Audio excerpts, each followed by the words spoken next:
All right, good morning, everybody, and welcome to day one of our evaluations for Washington Wildlife and Recreation Program, Local Parks category. Um, we have almost a full week, 4 full days. Our volunteer advisory committee is on the line here with us, and our grant applicants will be coming one at a time throughout the week to share their projects and will be scored. The result of this will be a ranked list that we will have in a few weeks and ultimately share with our board in October and go to the legislature for funding through the budget and hopefully be able to award grants in summer of 2027. So my name's Carl Jacobs. I'll be helping moderate throughout the next 4 days, and we are going to go ahead and get started. Our first applicant is here, City of Renton. Thank you for joining us. I'll need to share that screen. Pull up your PowerPoint.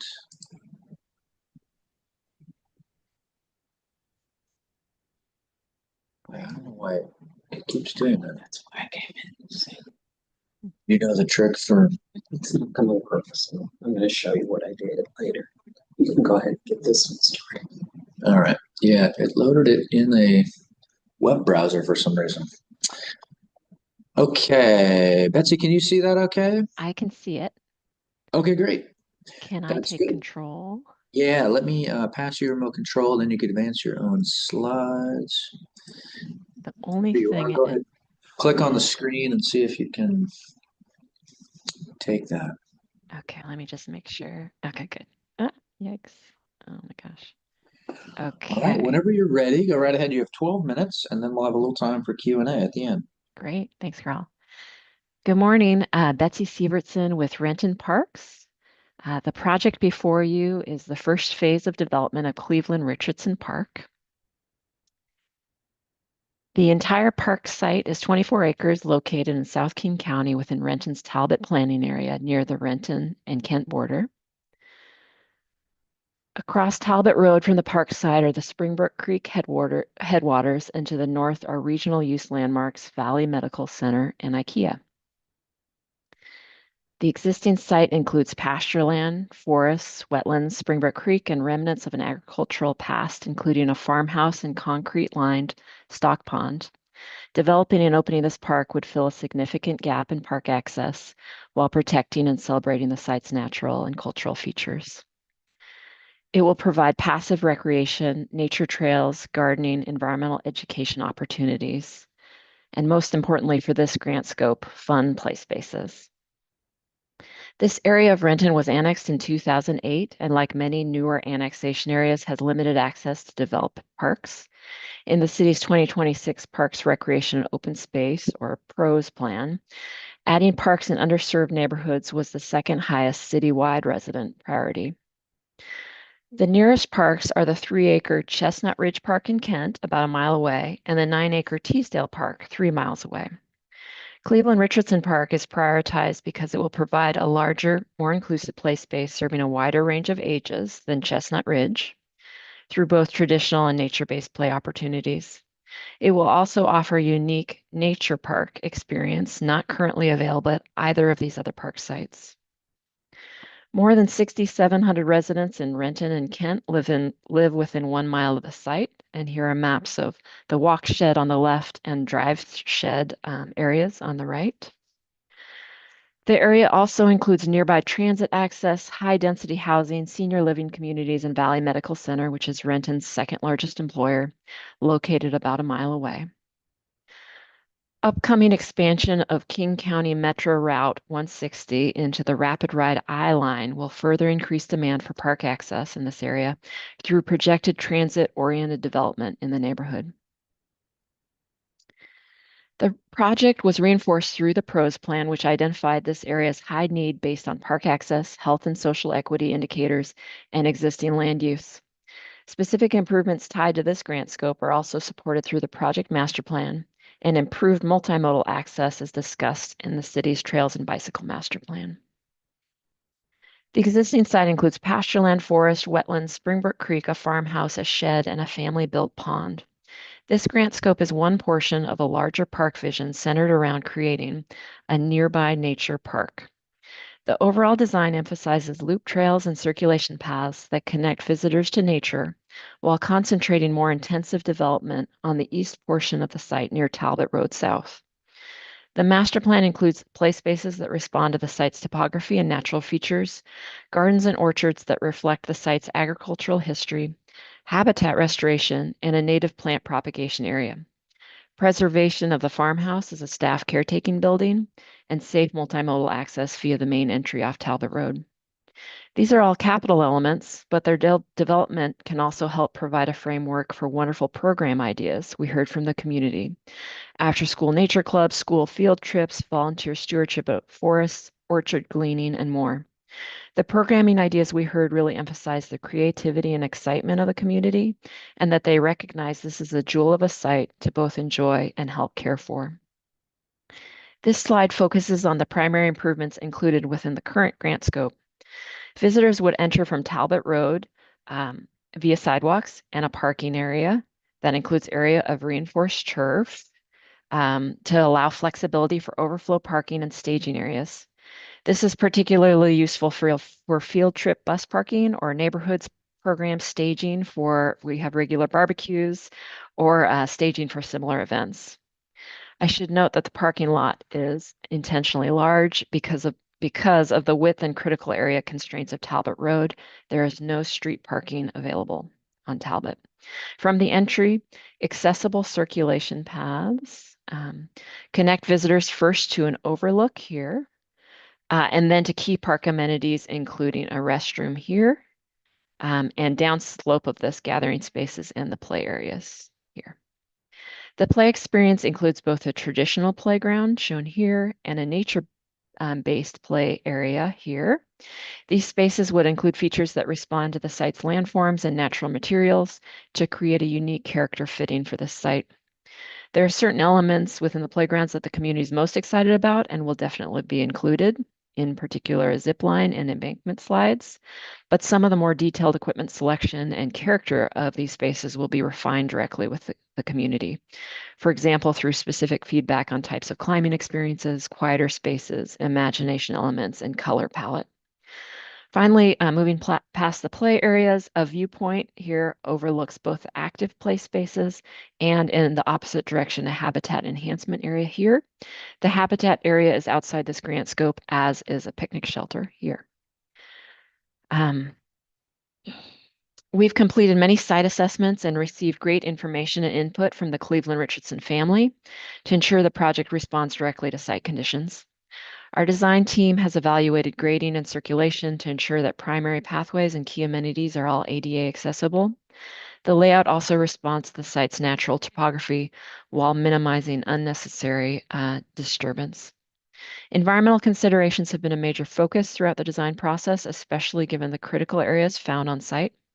The team has identified opportunities for LID green infrastructure. They've also studied the implications of removing the existing stock pond and replacing it with a constructed wetland tied more naturally to the site's stream systems. This is a concept supported by WDFW in our initial coordination with their habitat biologist. In parallel, the team has been coordinating utility connections from Talbot Road South and working closely, especially with transportation and planning staff, on frontage improvements and safer multimodal access to the site. While the larger sidewalk and bike lane improvements project on Talbot Road are part of a separate transportation project, they are being designed in coordination with this park development effort. The project has an estimated development cost of approximately $5.9 million. We're requesting $500,000 in local parks funds, or just under 10% of the total project cost, with the remainder funded through local match sources. The cost estimates were provided by the design team and further reviewed against recent comparable rent and bid and construction cost data. We're currently in 30% design and pursuing many grants this spring and summer. We hope to have what I'm calling a good funding vibe check this fall to inform phasing of the overall park, then complete design and permitting in 2027 to 28, and be ready for construction in 2029. Community engagement for this project used both in-person and online approaches with a strong focus on meeting people where they are and prioritizing input from the surrounding neighborhood first, and only after receiving this feedback, hearing from the larger city community. We partnered with our Department of Neighborhoods and Health and Human Services to identify opportunities for holistic engagement, especially from groups we don't always hear from. So in addition to nearby residential pop-ups, we went to schools, a senior living community, a major apartment complex, and community organizations like the Sikh Temple and Vine Maple Place, which is a community-based organization that serves families exiting homelessness. We also attended citywide community events such as Renton River Days and the Farmers Market. We also work to make engagement more inclusive by translating materials, using translators, not just online tools, and bringing interpreters to community events. We prioritize language support based on neighborhood and census data, as well as specific audience need, with additional language translation capabilities available on the project website. Engagement occurred in 3 major phases. The first phase focused on listening, understanding community hopes and concerns, what people wanted to see in the future park, and answering early project questions. The second phase explored ideas through 2 concept plans and a series of program illustrations, helping the community react to different possibilities for the site. And the third phase refined and confirmed the preferred vision for the park, ultimately leading to the master plan and grant scoping presented today. Community engagement will continue through our playground outreach process to gather input on specific design proposals and help refine details. These photos show a recent similar engagement process for our Maplewood playground. Community feedback had a major influence on the park's design priorities. Across all phases of engagement, several themes consistently emerged: preserving and restoring nature, creating welcoming and walkable access, designing for all ages and abilities, celebrating community identity, incorporating edible and educational landscapes, and also residents also emphasize the importance of safety and long-term maintenance. The current grant scope focuses on some of the community's highest priority requests, particularly the play experiences. Nature-based and traditional play spaces were among the most supported features, including a zip line, which of all program elements was number 1. Key partners include the Cleveland Richardson family, whose deep knowledge of the site and continued involvement have helped shape both the vision and understanding of its history. The Renton School District and nearby schools support educational programming and student access to nature-based learning. The Sikh Temple, located 1 block away, has strongly supported the project, and particularly its nature focus, and serves many nearby residents. The city's Equity Commission and Parks Commission have also provided ongoing guidance to ensure inclusive design and equitable access. Ecologically, the project restores and strengthens natural systems and species through meadow forest and wetland enhancement, along with LID stormwater strategies. Socially, the park reflects community identity and accessibility, include culturally informed design concepts, and emphasizing multimodal access. Economically, the project emphasizes long-term durability and low-maintenance materials, supports future residential and transit-oriented development, and strengthens nearby commercial anchors like Valley Medical Center. The project leverages multiple funding opportunities, including an applied for $200,000 Waterworks grant and many other funding sources. And additional efficiencies come from using existing city-owned land and focusing development in previously disturbed areas. Early involvement from the family has also reduced risk around unforeseen site conditions. We're also using NASPO contracts to help with quick procurement and cost savings through DES. And that concludes my presentation on the Cleveland Richardson Park proposal. Thank you for your time. I'd be happy to take your questions. Great, thank you, Betsy. Appreciate that. All right, any questions, clarifications needed from the committee?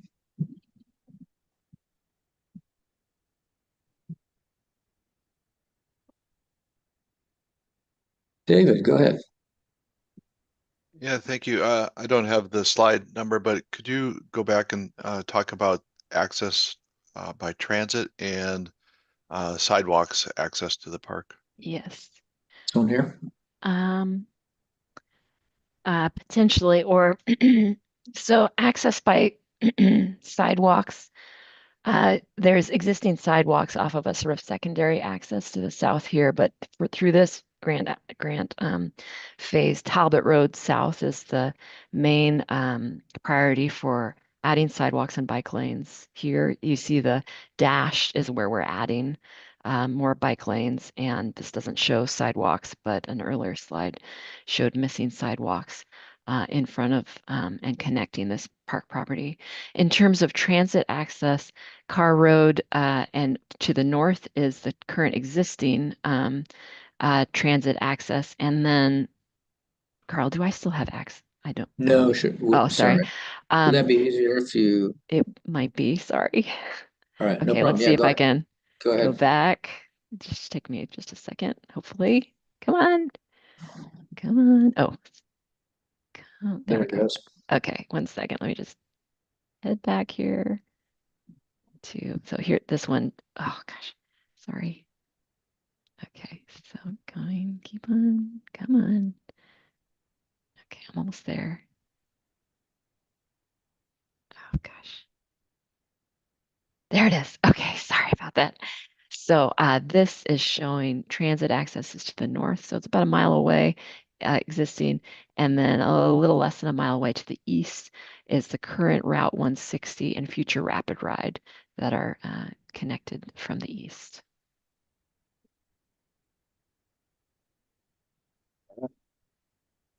Thanks. Other questions from the committee?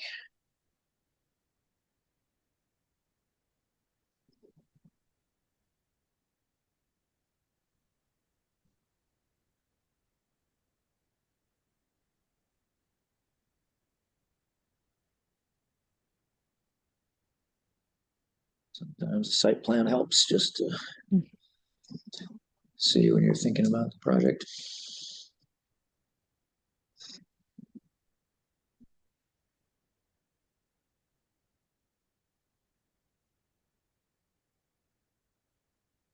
Right, I don't see any other hands. Okay. So yeah, committee members, we got a little time, just take a few more minutes to finish up looking over your scores, entering your scores as needed. Um, and then Great. we'll move on. But Betsy, thank you so much for joining us, sharing your project. Thank you so much. Yeah, have a good rest of your day. All right, thank you. Bye. Bye-bye.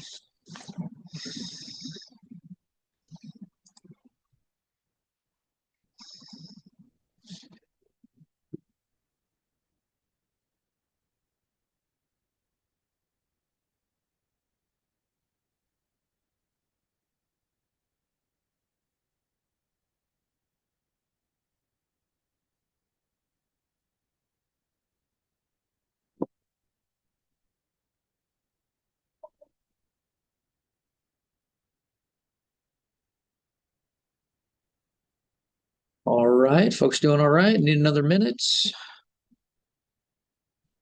Some head nods. Okay. Cool.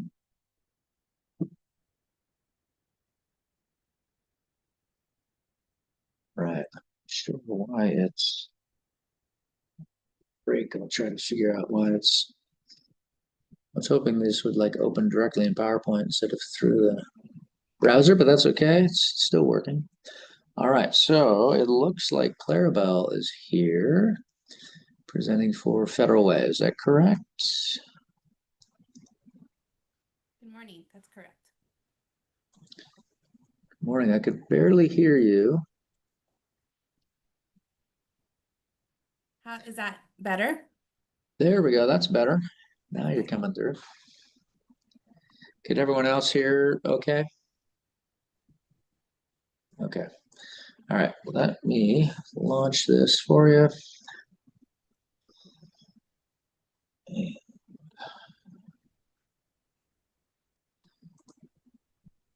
There we go. Can you see that okay? I can. And then I'll have driving access. Yep. Let me do that right now to find your name in the list. There you are. Go ahead and click on the screen. That should activate it for you. Make sure that works. And then you should be able to use your arrow keys or sometimes a little arrow. There we go. All right, thank you. All right. Yeah, whenever you're ready, go ahead. Okay, thank you. Welcome all to my project presentation. My name is Claribel Oriana, and I'm the Parks Capital Project Manager here at the City of Federal Way. And I'll be presenting on Sacagawea Park lighting system upgrades. Federal Way is located 14 miles south of Tacoma and 24 miles, north of Tacoma and 24 miles south of downtown Seattle, bordering the Sound. And we're located on the very southwest edge of King County. The city has 23 community parks, and they're highlighted in green. The area circled is Sacagawea Park. I have statistics of 2021 census, and in 2025, Federal Way is estimated at 103,000 people based off of Washington Office Finance and Management. I also have demographics for Federal Way Public Schools based on the 24-25 report card.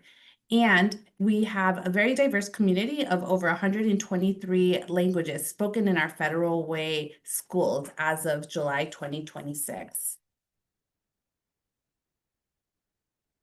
Sacagawea Park is a total of 18 acres and fully owned by the city. The project boundary encompasses about 11 acres of that. This park is for all the community. However, we have an agreement with Sacagawea Middle School, which is on the left, where they use the fields during the day on school days. In aligning with our City of Federal Way Recreation and Open Space PROS plan, our local priorities include retain and improve existing open spaces, promote a sense of community through park programming and recreation facilities, cultivate new and maintain existing partnerships to create opportunities offered by the city, and strengthen our social fabric of the community. Sacagawea Park is within the underserved communities where the median household income is less than the state median income. Above, I show two sources, which is the RCO Match Reduction Mapping Tool and the Washington State Disadvantaged Communities Map. Community uses. The city has a scheduling system that allows both the city and the school to maximize the use and enjoyment of these fields for students, youth, and adult programs. The middle school students use the fields during the school hours, and the city has 63 programmable reservation dates throughout the evening and weekends. The city's plan is to update the current 1980s athletic field lighting system and add new security lighting to the Upper Park Trail. This conceptual map shows the proposed light poles will be, the security trail lighting route, and the project boundary.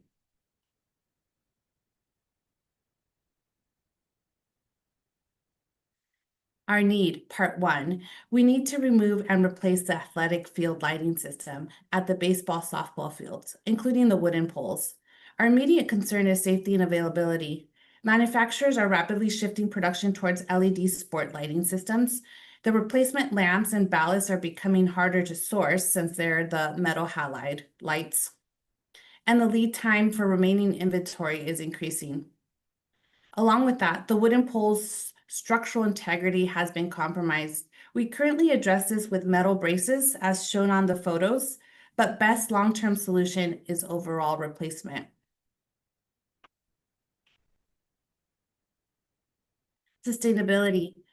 The current light system is below performance standards due to the fact that they have faded over time. We want to update these to 703 watt LED. And for comparison, both produce the same amount of original lumens, but LED can do this using less electricity. And the example pictures show the difference between the fading metal halide lights versus an LED lighting system.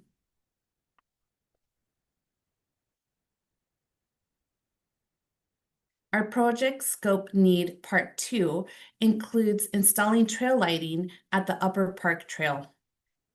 The goal is to install security trail lighting at the upper trail at Sacagawea Park. This trail is approximately 2,128 feet, and it meanders through Sacagawea Park and is a throughway for students to and from Sacagawea Middle School and other city pedestrian trails. As this is a tree canopy trail, it stays darker longer with shorter sight distances due to the meandering, which can make individuals less eager to walk through at dark times of the day. And the two pictures I have on the right of LED trail lights are already established on a connecting trail right outside Sacagawea Park. We would like to extend this type of lighting into the park.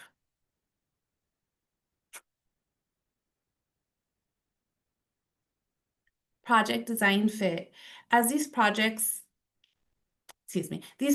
will revitalize Sacagawea Park to provide more play availability during darker hours and more welcoming trail system with lighting connecting to other city sites for its students and surrounding community members. We project to have more reservations at this field once people see the upgrades and the lighting system.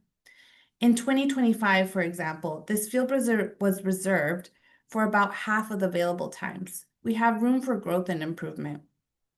The LED lights will provide consistent and reliable coverage on the baseball field and far less light pole obstruction with the new design. The security trail lighting will be providing lit recreational walking through the park, playground, and passageway for students and community off the main roads. This project will also be connecting to another city trail project. The middle section in front of Sacagawea Park has already been completed, and I have the image of that on the right.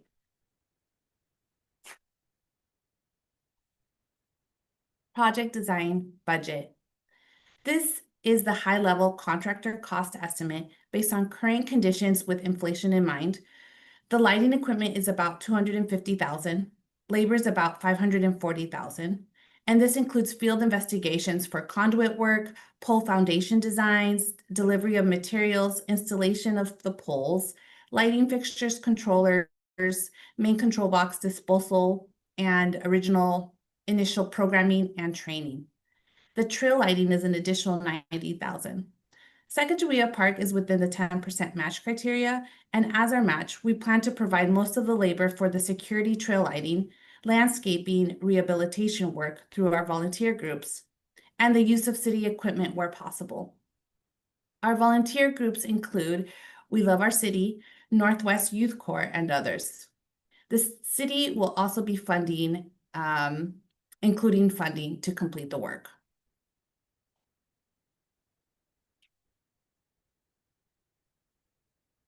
Project engagement.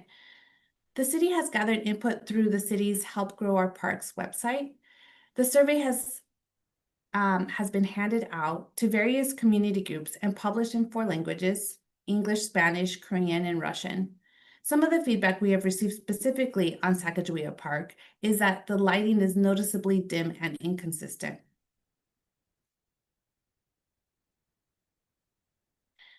And these are our current surveys we make available at most of our events to keep the feedback loop. We have received dim lighting feedback from visitors and user groups. And with our known concerns we have on our lighting equipment and worn wooden poles, we have made this a park priority for safety, sustainability, playability, and overall more user enjoyment. This also includes trail safety during darker hours. Our partnerships. Those include Azteca FC, Crossrace Seattle Community Connections, and Federal Way Nights as some of our biggest users, as well as our ongoing partnership with Sacagawea Middle School. I've also included PSC and Washington Fish and Wildlife as we are collaborating on a re-nesting of our osprey friend. This nest has been at Sacagawea Park for many years and is on a wooden light pole that needs to be taken down due to structural concerns. We have spoken to Washington Fish and Wildlife to prepare the removal permit. PSC and the city have been on site to review the existing location in red and to establish the new nest location in blue. Honoring the territorial osprey, They will continue their place at the park, but outside the playing fields on its own nest pole. It will be high elevation point and near the parking lot where PSC has easy machine access for full replacement of pole and nest. Sustainability. Baseball and softball design will go from 14 poles down to 8, decreasing the lights from 144 lights to 46 LED lights. This will produce a 78% energy savings and will include cost savings as well. LED lights maintain their light output over time and last up to 66,000 hours, which equate to about 30 years. New LED pedestrian trail lights minimize light pollution with better design that focuses light where it's needed and avoids unnecessary upward or sideways illumination. The lights identified are made with more sustainable materials and easier recycling at the end of their life, which reduces environmental impact at the production and disposal stages. Cost efficiencies. To contribute to this project, we're dedicating our maintenance team and equipment on mobilization and installation of the security trail lighting and any other coordination needed with the main contractor, such as field restoration. We have also have regular nonprofit groups and community groups that can partake on the cleanup and restoration efforts. PSC will be a resource as we coordinate with them on the osprey re-nesting and through their business lighting incentive program and fully fund the efforts. Lastly, the calculated PSC rebates for the size of this project is over $100,000, which is very much appreciated.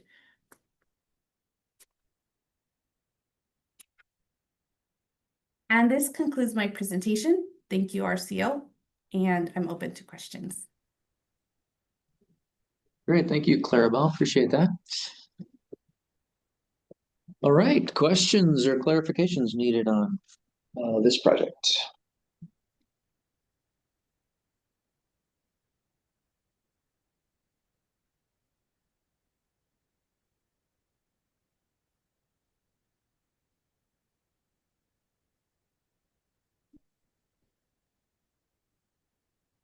Well, I noticed you mentioned something about sustainability when you were talking about project scope.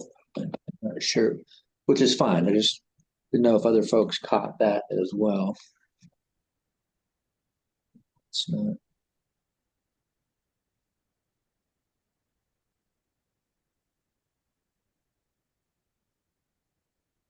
Yeah, but I think you captured it again in the sustainability question number 10. So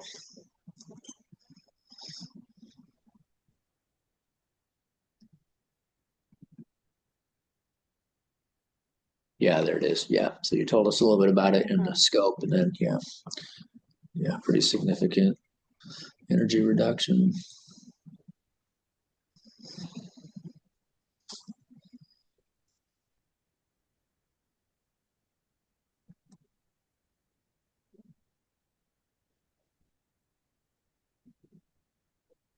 Right. Anything come to mind from the committee that you need on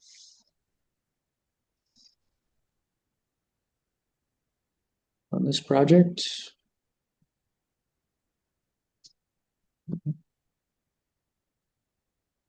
You walked through all the criteria, so we appreciate that.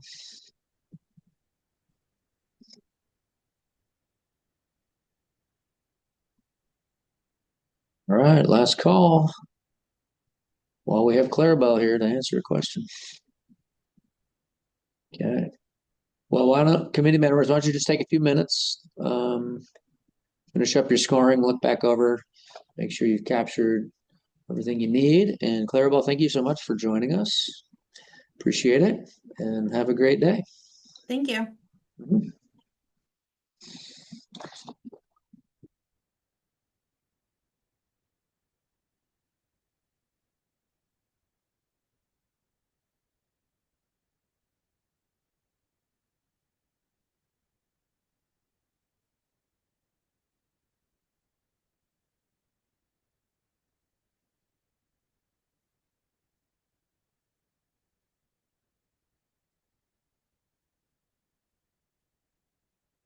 You're about 5 minutes ahead. Are folks good? You need another minute or two to finish Federal Way, ready to move on? Let's see, Liberty Lake is Jen. There you are. Hello, Jen. Welcome. Good morning.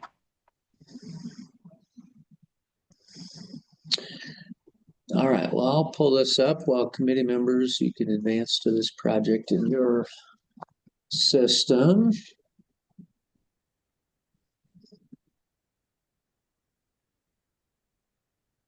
All right, there we go. Would you like control of the slides? I can pass you. Actually, if you would forward those for me, that would be wonderful. Yeah, I can do that for you. No problem. Excellent. Just next slide when you're ready. Committee members, you guys ready to go with this one? All right, good. Well, Jen, you have 12 minutes. Whenever you're ready, go ahead. Okay. All right. Thank you for the opportunity to present this morning. Liberty Lake, Washington is in East Spokane County and borders Idaho. It is a fast-growing community of about 14,000 people, but population at build-out is anticipated to be around 26,000, so we aren't quite there yet.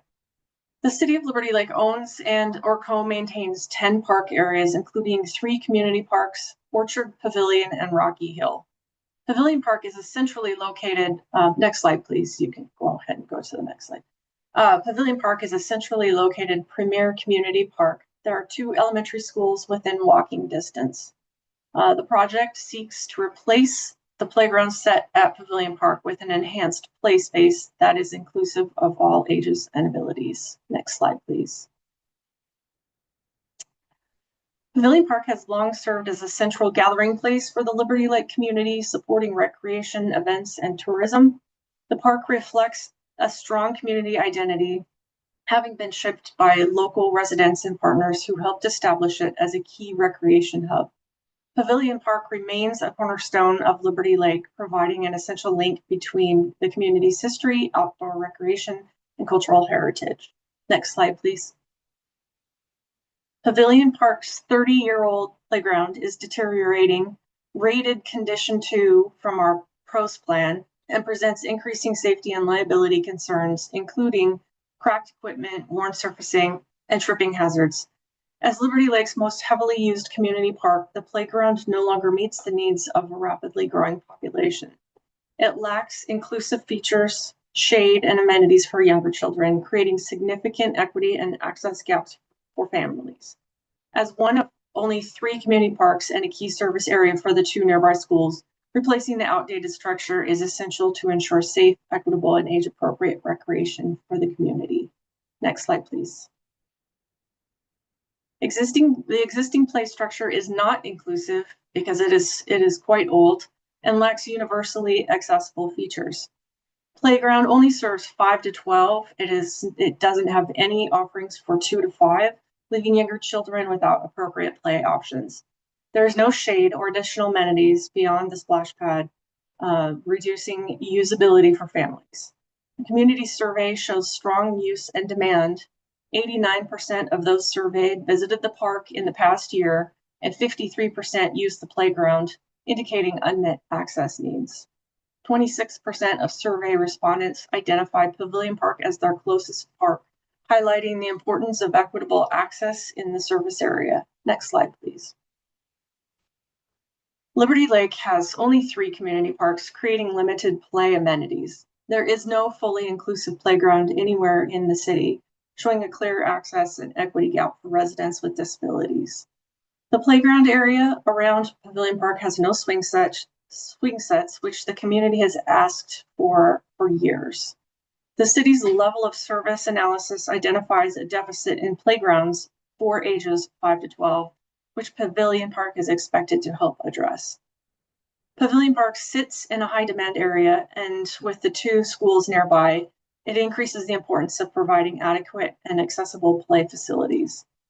The current playground cannot meet this demand, reinforcing the need for investment to fill citywide recreational access and level of service gaps. Next slide, please.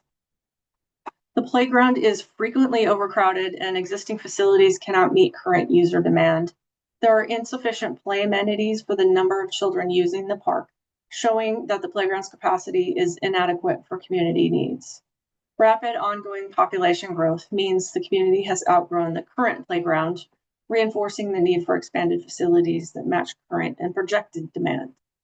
These conditions indicate a clear level of service shortfall, supporting the need for investment to ensure appropriate play capacity for high-use, high-growth service area.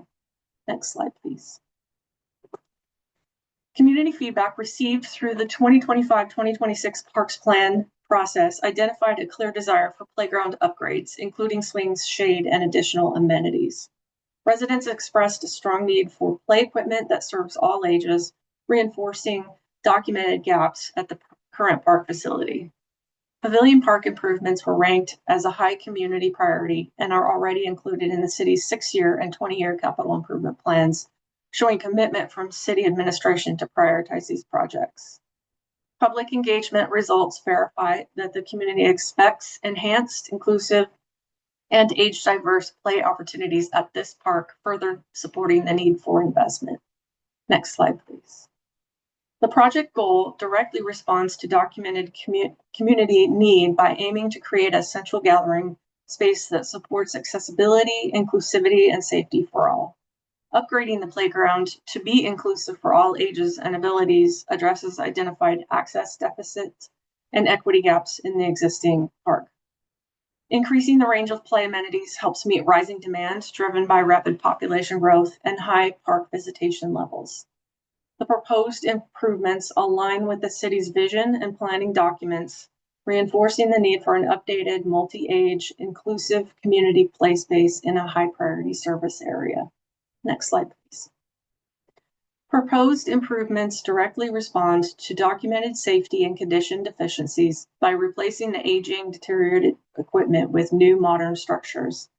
The addition of a 2 to 5-year-old play structure, swings, and inclusive elements addresses identified access gaps for the younger children and individuals with disabilities.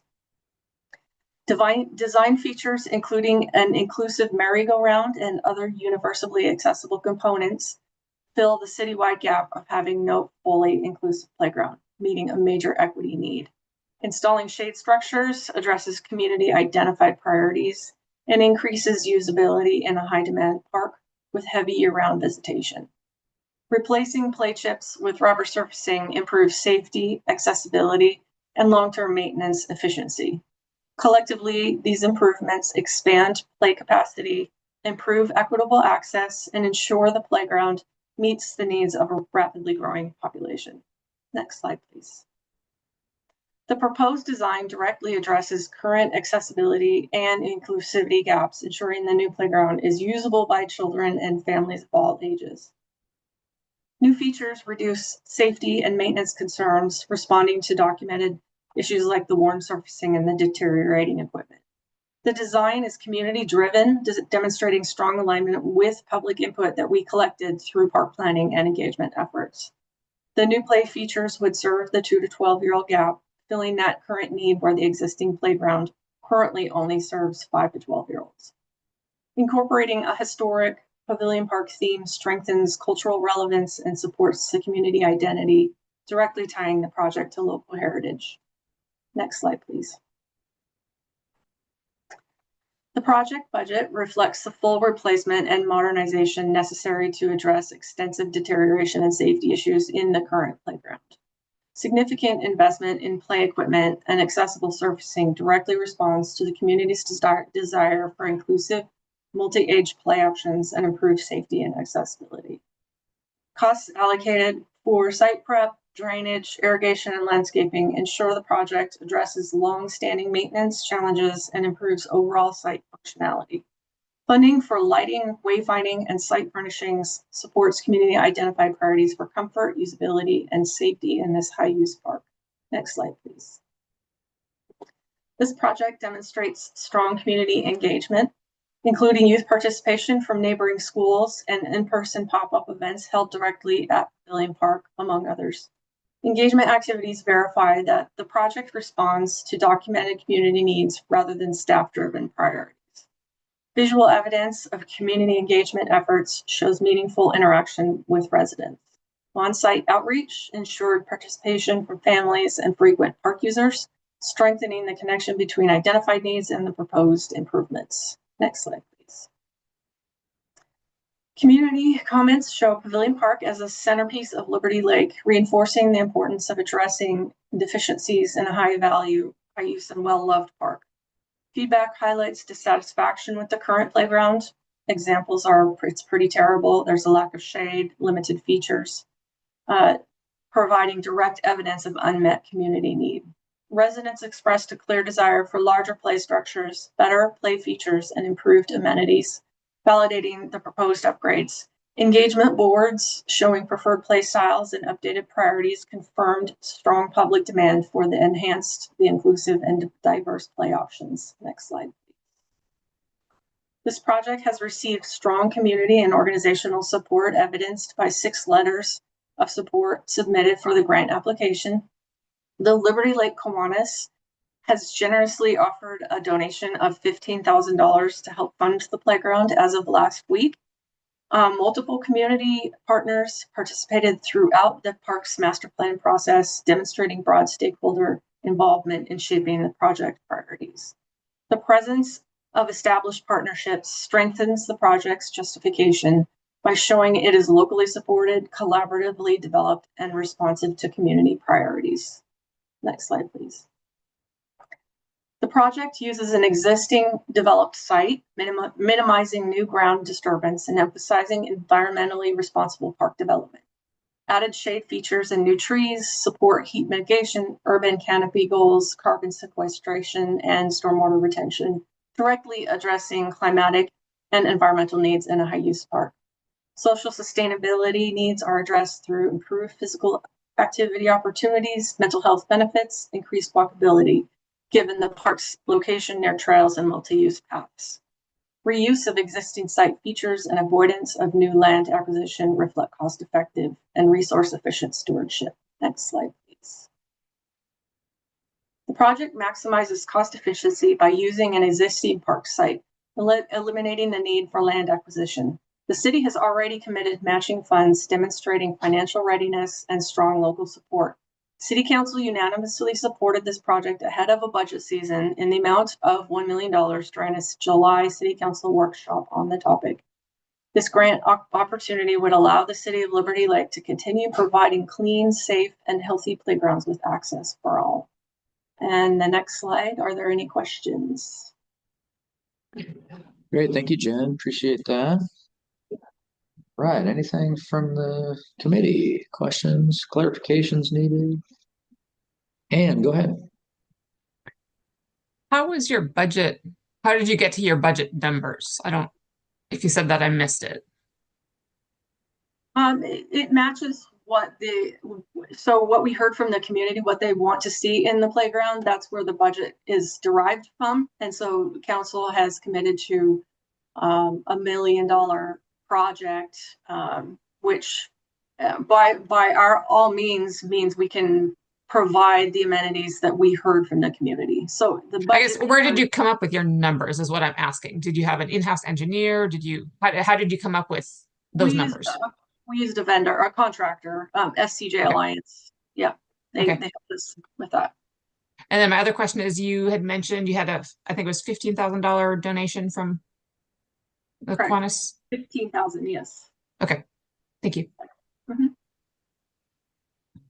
Thanks, go ahead, Corey. Thank you so much for your presentation. We really appreciate it. My question is about the National Demonstration Site designation from Playcore. Could you elaborate a little bit more on that? I'm sorry, what are you referring to? I saw in your plan set that it's a national demonstration site with Playcore through Great Western Recreation. Oh, yeah, she was helping us fabricate a concept and some numbers. We haven't committed to using them at this point. Okay, thank you. So, yeah. Thanks. Other questions?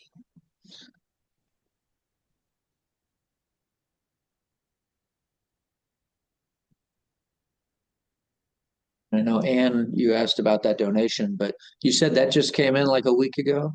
Yeah, we came in last Wednesday. All right. That's great. Yeah, So committee members, you'll notice that's not, at this point in the process, they're locked out of the application. So if you look at the application details, it won't show that, but it is okay to, that has been committed. I assume you've uploaded a letter or something. And so you can consider that in your evaluation, your scoring. And as staff, we should be able to edit the application to include that. thank you. And go ahead. Could you go back to the cost efficiencies slide? I want to take one more look at that. Yeah.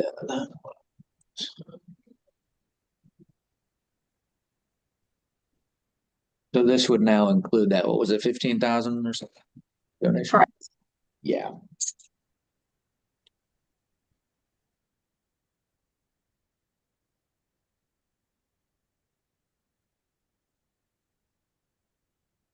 All right, other clarifications needed? Questions? Great. Well, thank you, Jen, for joining us, sharing your project. We appreciate it. Thank you. I appreciate your time. All right, have a great day. You too. Okay, we've arrived at our first break, a little ahead of schedule, so we'll just have a little extra long break. Come back just a few minutes before 11:25 for our next presentation.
Hey, Heather. Hello. Welcome. You? Just give folks another minute or so to get back from break, and then we can move on.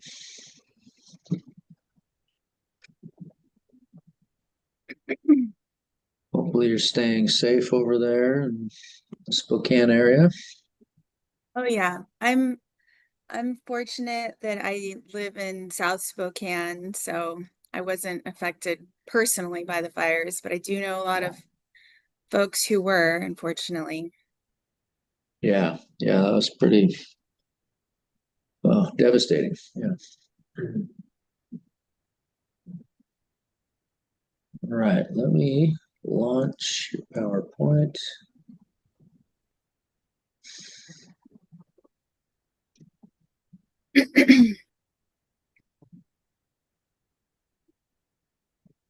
All right, can you see that okay? Yes. Great. And would you like I could advance the slides or give you control? What's your preference? If I could get control, that would be great. Sure. There you are. Go ahead and click on the screen to activate it.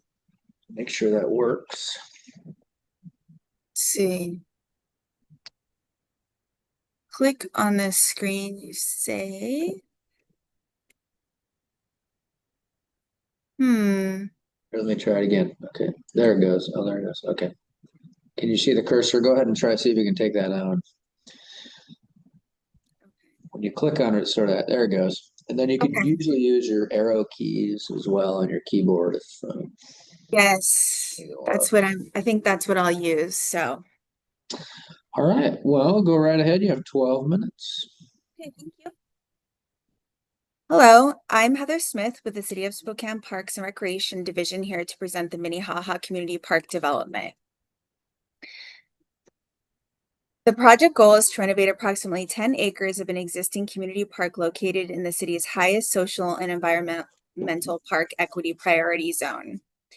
We request RCO grant funding from the WWRP local parks category in the amount of $500,000, which is approximately 6.5% of the estimated project cost.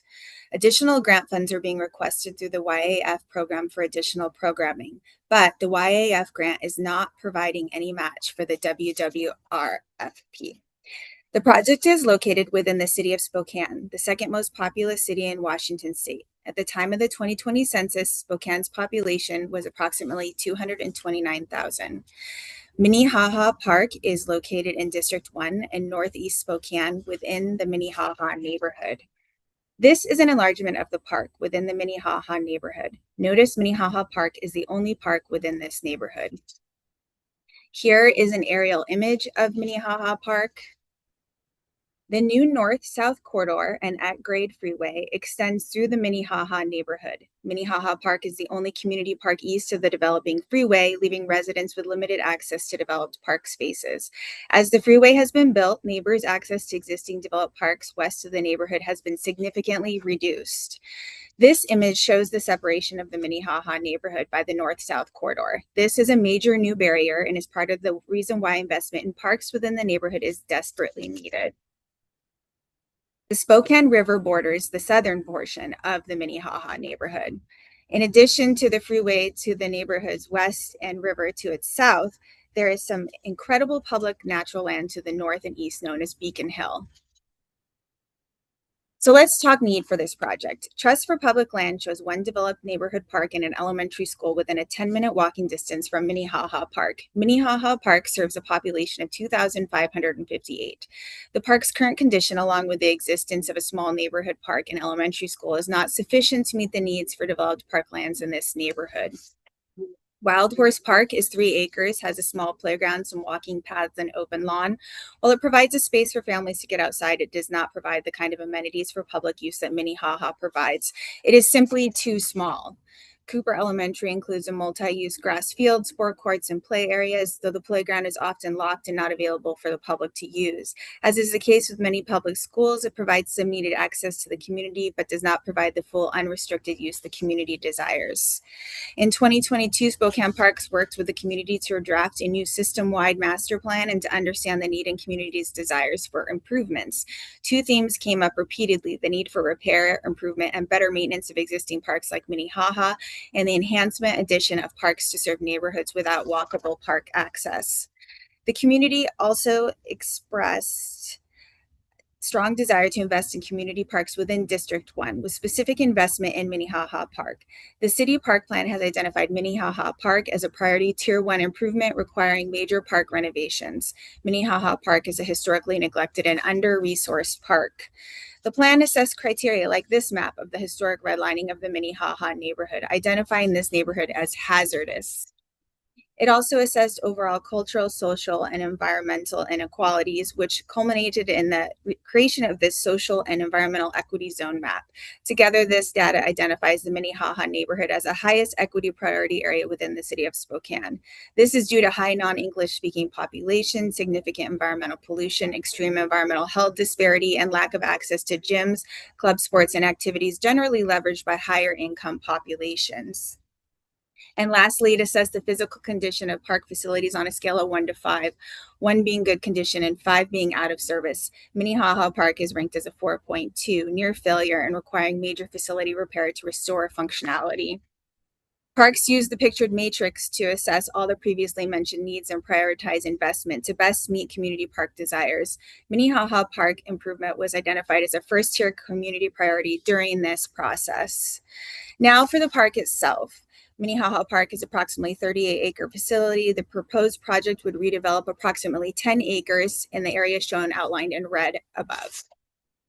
The map of Minnehaha Park illustrates existing conditions across Minnehaha Park, combining aerial imagery with annotated natural and built features. The developed portion of the park is to the south, with the north and undeveloped rock outcroppings, pines, and natural trails that connect to a larger undeveloped park system. This is the existing park playground, comprised of only a small swing and a 2 to 12 play apparatus. It is extremely undersized for a typical community park. This existing mortared stone building was constructed in the late 1800s and houses the aged and failing men's and women's restrooms. These restrooms will be renovated as part of the project. The remaining interior of the structure is not proposed for renovation. Here are images of the men's and women's restrooms. They are in desperate need of renovation. This is a view from the unusable tennis court looking west towards the stone building.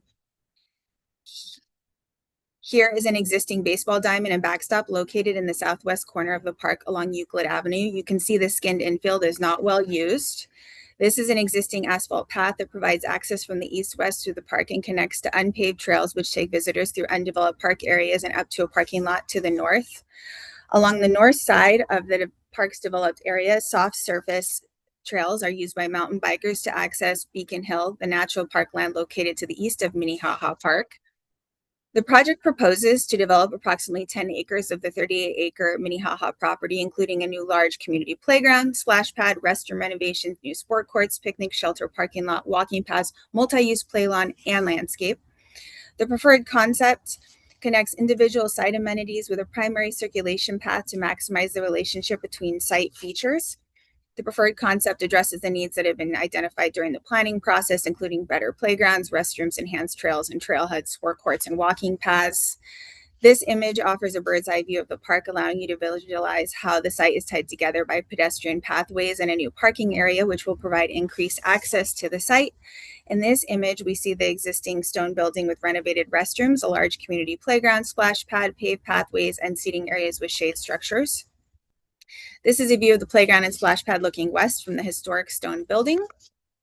Here is a view of the playground looking back to the east towards the stone building. Notice the natural hillside landscape in the background and the wide paved path walkway along the edge of the play area. This is a great view of the stone building with the renovated restrooms along with the picnic shelter and proposed rain gardens, which will treat water runoff from the splash pad. The city of Spokane is preparing to invest over $7 million in funding provided by a neighborhood park improvement levy passed by Spokane voters last November. The additional grant funding from WWRP will allow us to deliver all community priorities within this project. The city is also applying for a YAF grant for an additional pump track and support parking on the east side of the park, though that pump track work is not included in this application. We expect to begin this detailed design in spring of 2027, with construction starting in the middle of 2028 and continuing through 2029. The project would open to the public by spring 2030. The 2022 citywide master plan included over 26 public engagement events, including pop-up events in parks, community focus groups, tribal consultation, and online feedback. As indicated in previous slides, age playgrounds and restroom replacements were identified as top-tier community desires in the citywide master plan, and Minnehaha Park was identified as a first-tier priority for community investment. As a result, Minnehaha Park is one of 3 parks proposed for major renovation as part of the recently passed neighborhood park levy. The City of Spokane Parks and Natural Lands Master Plan was recognized with the 2022 Planning Association of Washington PAW Award for community involvement in the large cities and counties category of Planning Association of Washington.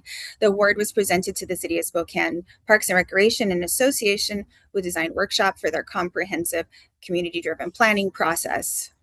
Top community priorities for upgrades at Minnehaha Park were identified through this planning to include an upgraded playground followed by a splash or spray pad and adventure play.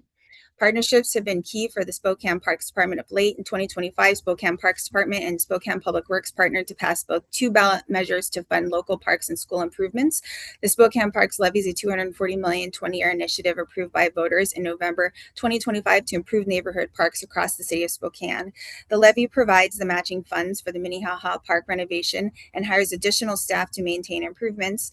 The $200 million school district bond passed as well, funding partnership investments in ball fields, indoor pool, and gym spaces to support Spokane residents of all ages participating in real-life activities. Regarding sustainability, reducing urban heat is a key priority in Spokane's Sustainability Action Plan, and Minnehaha Park's tree canopy ensures a large portion of the park is naturally shaded during the hottest summer days. Lower income neighborhoods have less access to air conditioning, making the park a place that offers reprieve from the heat. Additionally, only 10 acres of the 38-acre park are being improved, leaving approximately 28 acres as natural land. Because the city owns Minnehaha Park, it doesn't need to purchase new land for the development of a community park. Additionally, existing infrastructure within the park offers the possibility of reuse, like the historic restroom building, which reduces overall project costs. The passage of the Neighborhood Park Improvement Levy funds hiring of approximately 50% more park operations staff, ensuring the city is better able to maintain and care for park improvements. This allows the city to ensure these investments remain in good condition for many years to come. The Minnehaha neighborhood faces unique challenges due to physical boundaries like the river and the new north-south corridor, which creates real separation from the park amenities available for the rest of the city. City Park levy funding enables parks to begin addressing decades of neglect in the community, though it isn't enough to fully realize the community desires in Minnehaha Park. With support from the WWRP program, we can fully realize the community vision in Minnehaha Park and finally provide this socially vulnerable community the park it deserves. Thank you. Ready for any questions? All right, thank you, Heather. Appreciate that. All right, questions or clarifications needed for the committee? Anne, go ahead. For the budget, can you talk about how those budget numbers were determined? Like who determined them? Yes, absolutely. Well, oh, sorry, I'm hearing an echo, so I just got confused for a second. We hired, initially, we had a different consultant, I believe it was Design Workshop, who did a master plan for Minnehaha where some original numbers were calculated, but then we've recently hired a consultant, Mike Terrell Landscape Architecture, locally to help us kind of flesh those numbers out. So we've done takeoffs internally and with a consultant to determine the budget costs for this construction project. Okay, thank you. Thanks. Other questions on this project?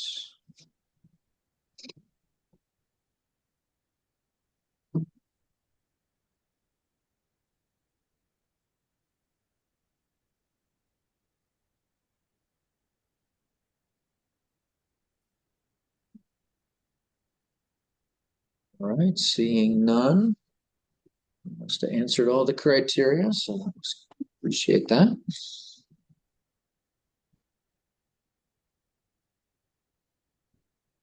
All right. Well, committee members, take a few minutes to look over your scores and finish up as needed. Heather, thank you so much for joining us. Appreciate it. Thank you very much. All right. Take care.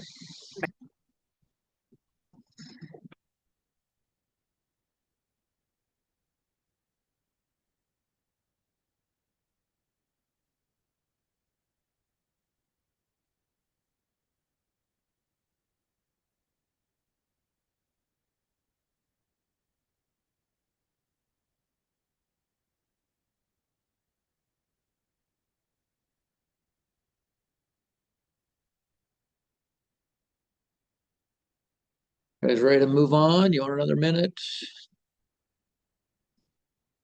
Good. Okay. Looks like Corinthia is here. Are you presenting this next one?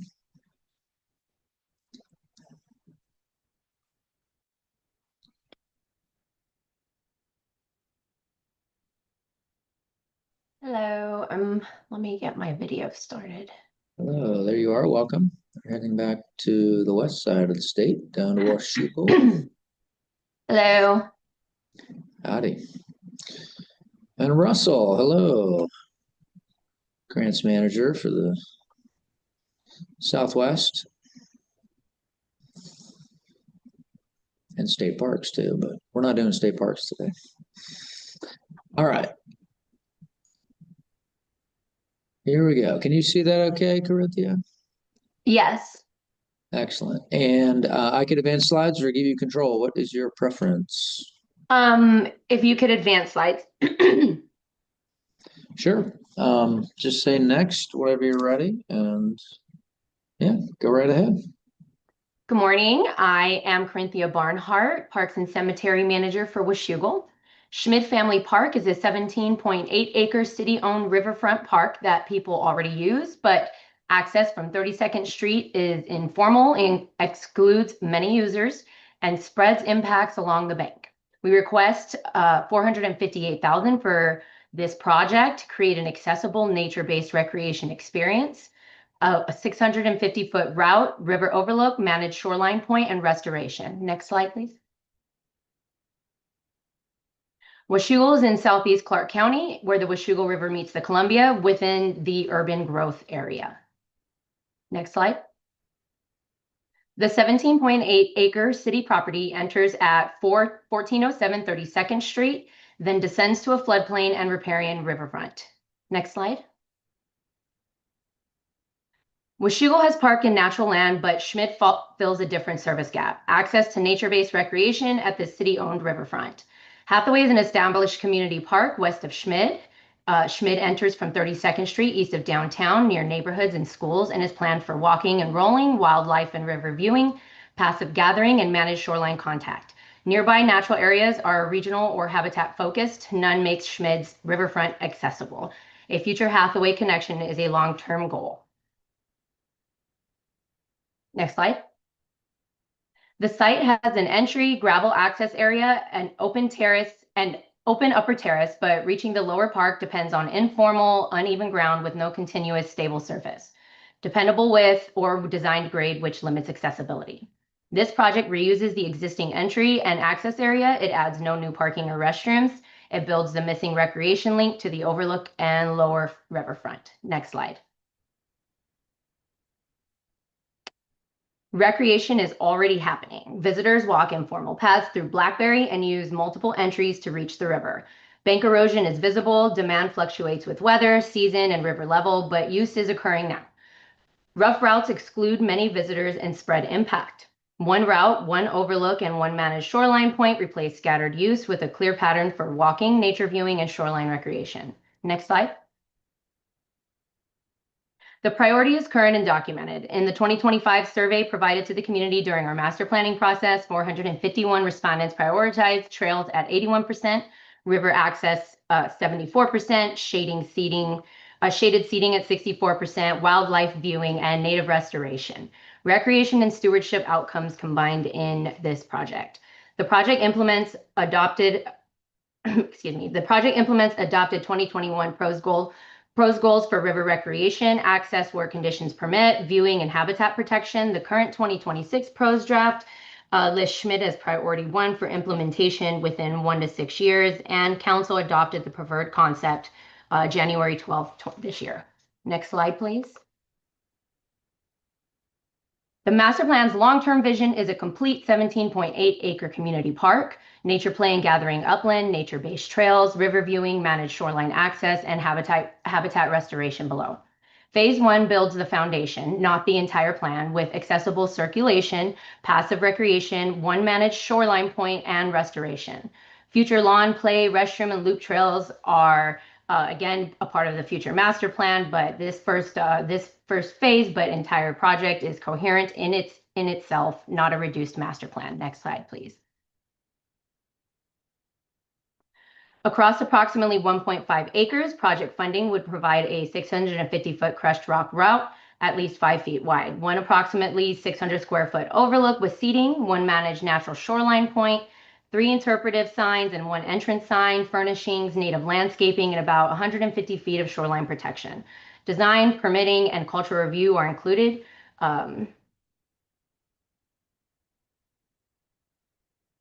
The shoreline access uses gentle grading and a stabilized edge, not stairs or a boating launch facility, and no new parking construction is a part of this project. Next slide, please.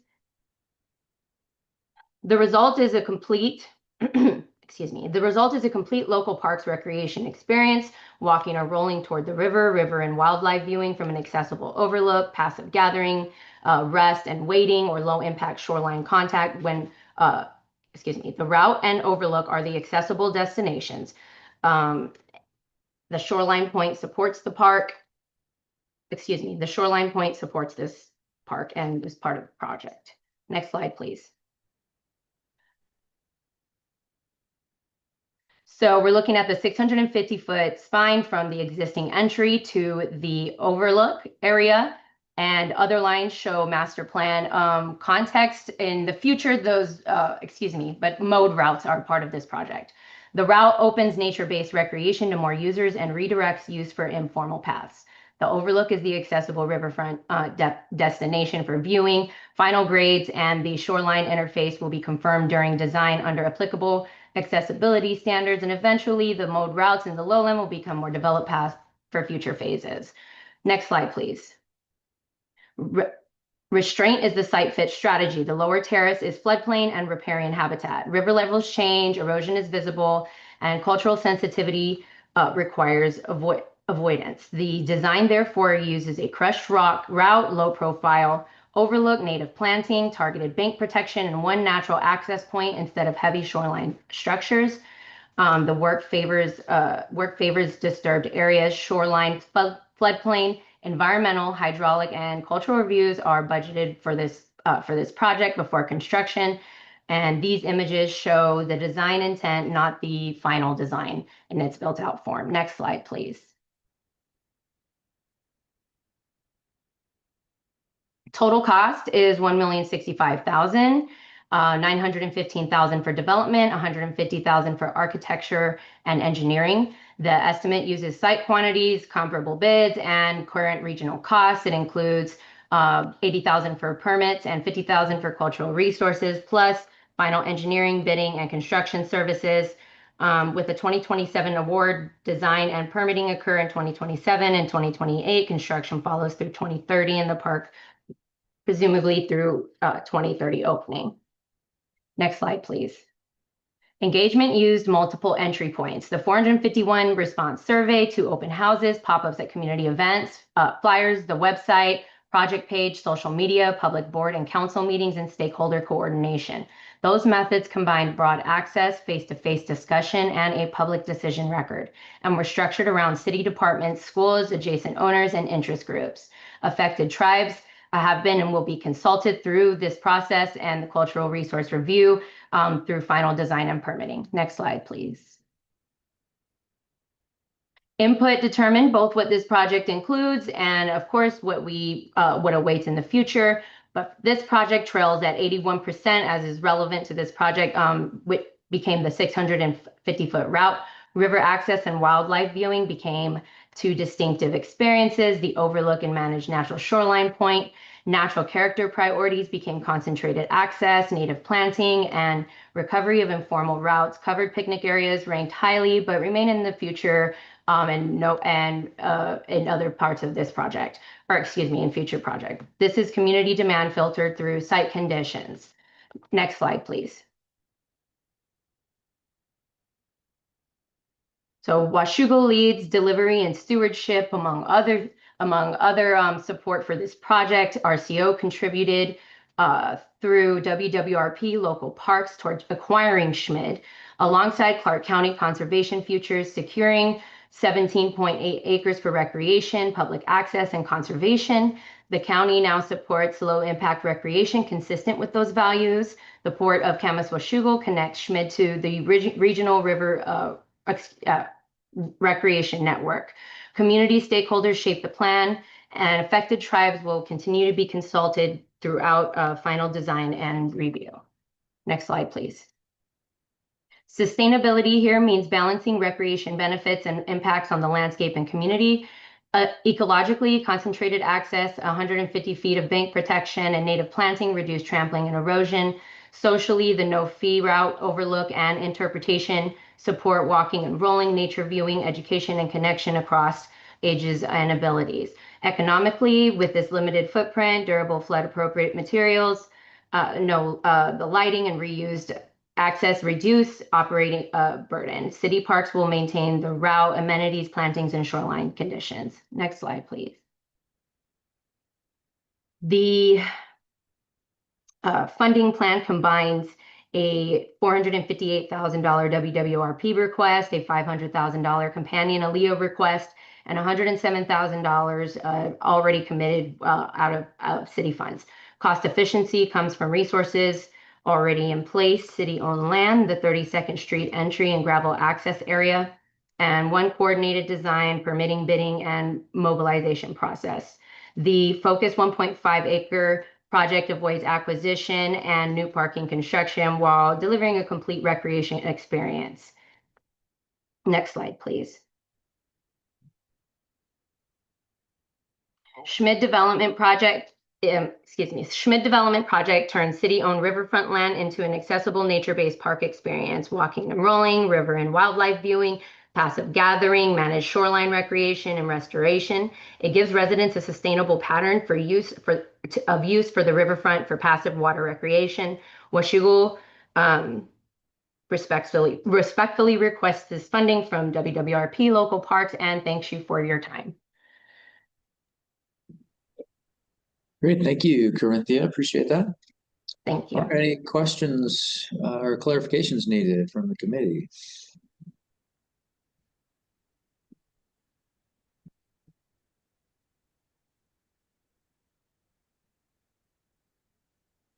I think this was one. Did it switch from water access? Is that right? Yeah. So you did not see this in technical review. If that's why it doesn't look familiar.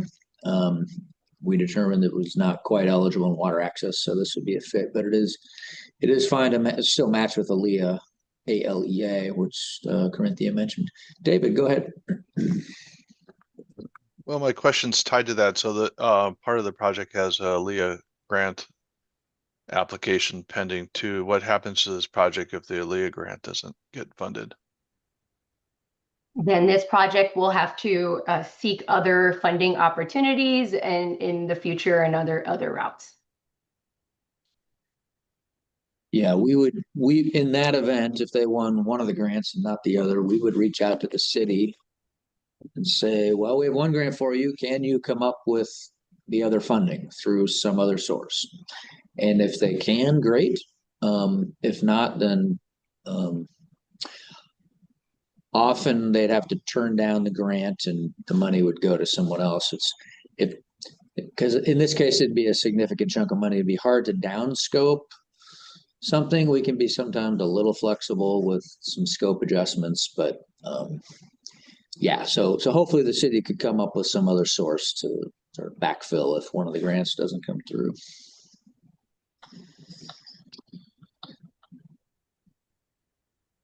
Other questions for Washougal?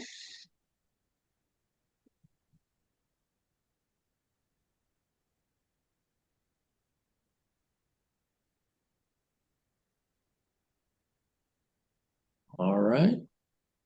Looks like you hit all the criteria, answered all the questions. Thank you for being here. Appreciate it. Thank you, everyone. Thank you so much. All right. Have a good day. You too. All right, committee, we have arrived at our lunch break, a little ahead of schedule. So come on back just a little after 1 o'clock. We will continue on at 1:05 with Union Gap. Thanks, everyone.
Hello, everybody. Back.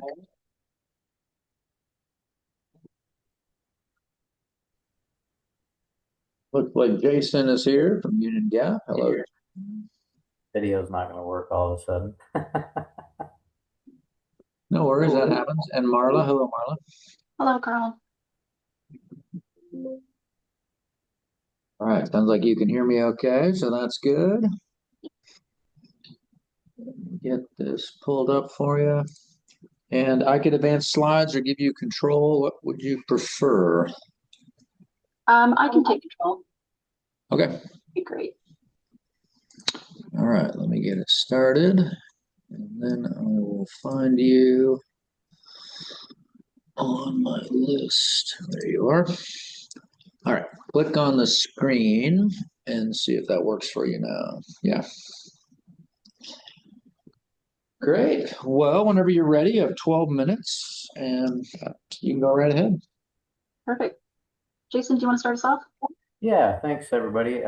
Just real quick overview. We're excited about this project here in one of our local neighborhood parks that's heavily used, but certainly under, I guess, not exciting amenities these days as they've all gotten older. So I've got Marla that's going to share our vision and how RCO can help us make this come to fruition. So thank you very much.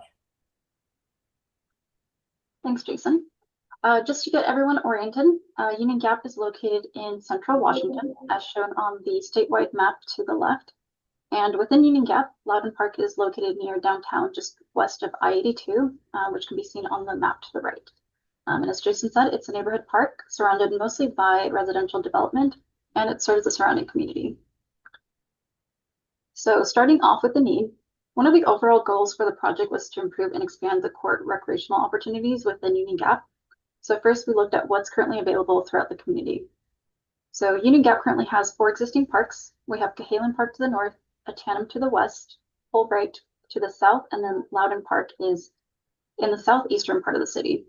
So all those parks are highlighted in blue or outlined in blue, and then Loudon is in that red box. So of those 4 parks, Loudon and Atanum currently have courts available, but they're both in really poor condition and are no longer used and are in desperate need of reconstruction.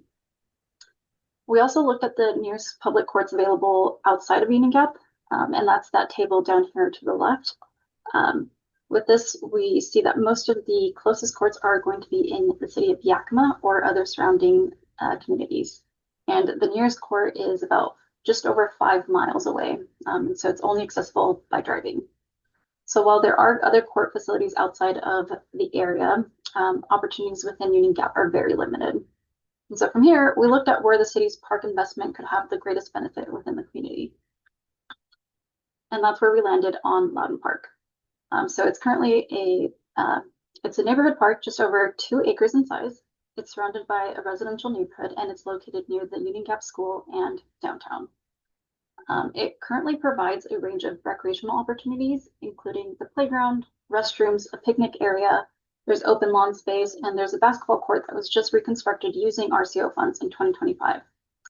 But as you can see in these photos, there's also a tennis court, and it's severely deteriorated to the point where it needs to be reconstructed. So rather than starting somewhere new, this project gives the city an opportunity to continue the investments from last year's improvements on the basketball court. Let's see. There was also community input that was received during the recent Parks and Rec Plan update that also reinforced this project. So from the survey, Loudon Park actually stood out as one of the city's most frequently used parks, especially for daily and weekly use. There was also, the residents identified a lack of lighting, safety, and sidewalks and trail connections as barriers that stop them from using parks more often. And so with this, we also received several comments specifically about Loudon, including the condition of the tennis court and the need for the updated recreational facilities. So we had this physical need that we saw in the park, but we also had the community input telling us that Loudon is already being used and that these improvements are needed and desired. So moving on to the project scope, This slide shows the overall site plan. The proposed improvements built on from the existing amenities by reconstructing the existing tennis court as a multi-use court for tennis and pickleball. We're also adding 2 dedicated pickleball courts. We're also adding accessible walkways. This will better connect the park amenities that are already there and for the new ones. We're also proposing a landscape buffer along the west side of the boundary, and that'll just shield residential properties from the noise and visual barriers. There's also going to be lighting, new fencing, and gates around the courts, and these improvements I'll walk through in more detail. So starting off with the existing tennis court, as you can see on these pictures, the court is just severely deteriorated. It's no longer in use, and it's beyond its useful life. We're proposing to completely reconstruct the court and convert it into a multi-use court that can accommodate both tennis and pickleball. This will also include new court surfacing, striping, new nets, fencing around the perimeter, and then new access gates as well. We'll be adding lighting and then addressing the overhead power lines that currently go through the court or above the court. The overall goal is just to bring tennis back to Loudoun and also provide opportunity for pickleball. So to the other side of the park, we're proposing to add new dedicated pickleball courts. And here we're showing that in yellow. And these courts will have new fencing, gates, and nets. None of this is to scale, but it was just a schematical image, just kind of orient us here. And then to connect the park amenities, we're proposing a 5-foot accessible walkway that is shown in blue. And this will start at the existing parking lot that's located to the north, and it'll continue south, connecting the basketball court and the pickleball court. The other piece that we're considering is the proximity to the neighborhood, to the neighboring homes. As you can see in this picture, the courts are going to be fairly close to the existing properties. And because of that, we're proposing a landscaping buffer kind of along the edge with trees and vegetation to just provide a visual and noise separation.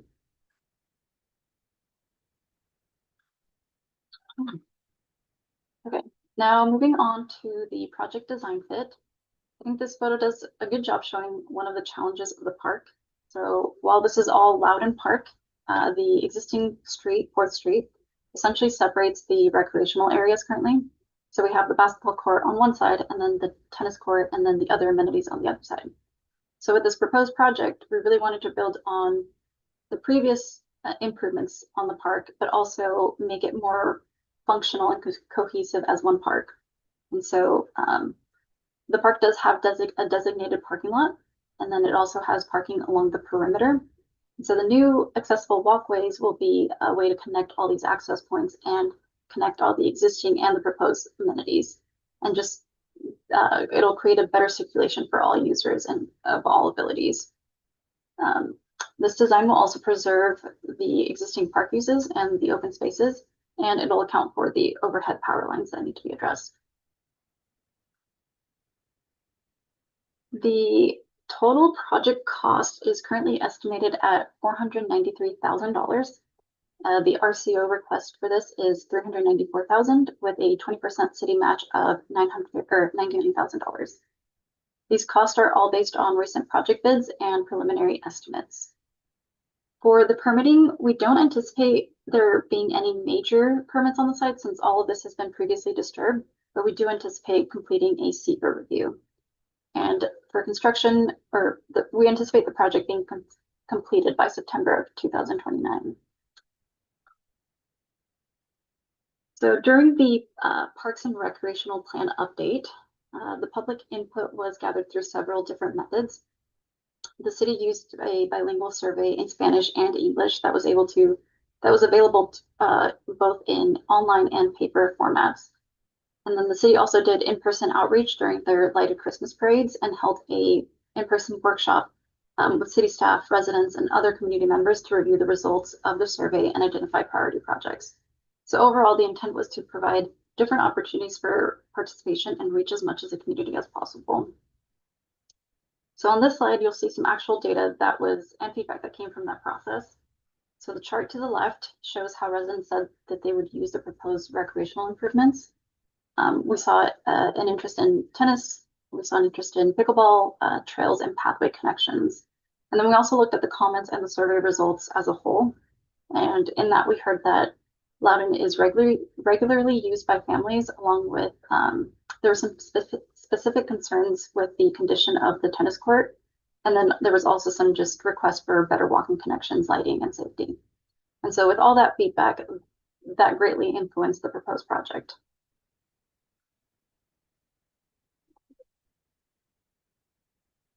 So for partnership, as mentioned, the community partnerships played an important part in developing this project. The city received input from the Union Gap School and then others, other local recreational organizations, including youth soccer, football, rugby, and a table tennis group. And with these groups, it helps demonstrate the continued demand for the facilities and also provides an opportunity for future programming as the city improves the parks. For sustainability, the project focuses on making long-term improvements to the park that it already owns and maintains. So here we're minimizing new disturbances by reconstructing on the existing tennis court within its existing footprint. We're also providing a landscape buffer for the neighboring homes. We're also using durable court materials to reduce long-term maintenance needs. And then for the social aspects of this, we're improving accessibility and opportunities for physical and community recreation for all users of all abilities.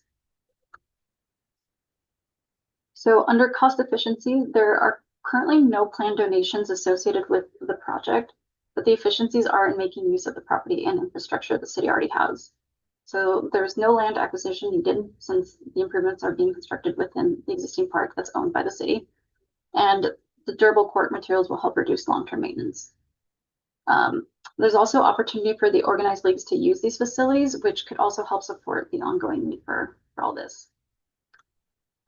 So with that, we thank you for your time and the opportunity to present today. And then we're happy to answer any questions you guys may have.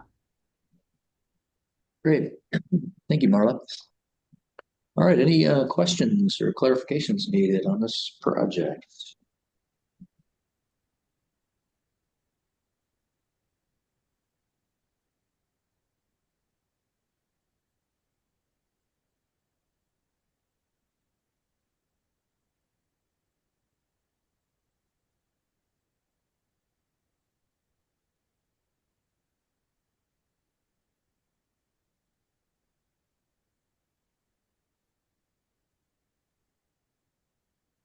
Not seeing any hands, so looks like you must have touched on all the criteria. Nice job. I could jump back to a slide or anything if anyone needs, or if you need a.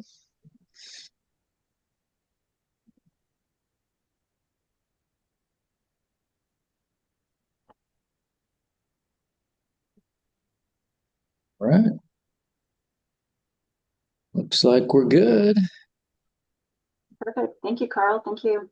Thank you, everybody. Yeah, thank you. And thanks, Jason. Thank you both for being here. All right. Have a good afternoon. Perfect. Thank you.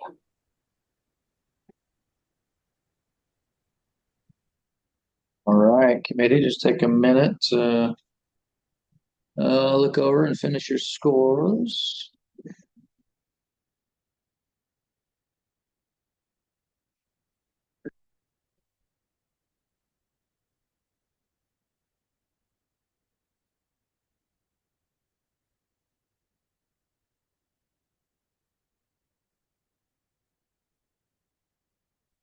And next up, Anderson Island, back to the west side of the state. Is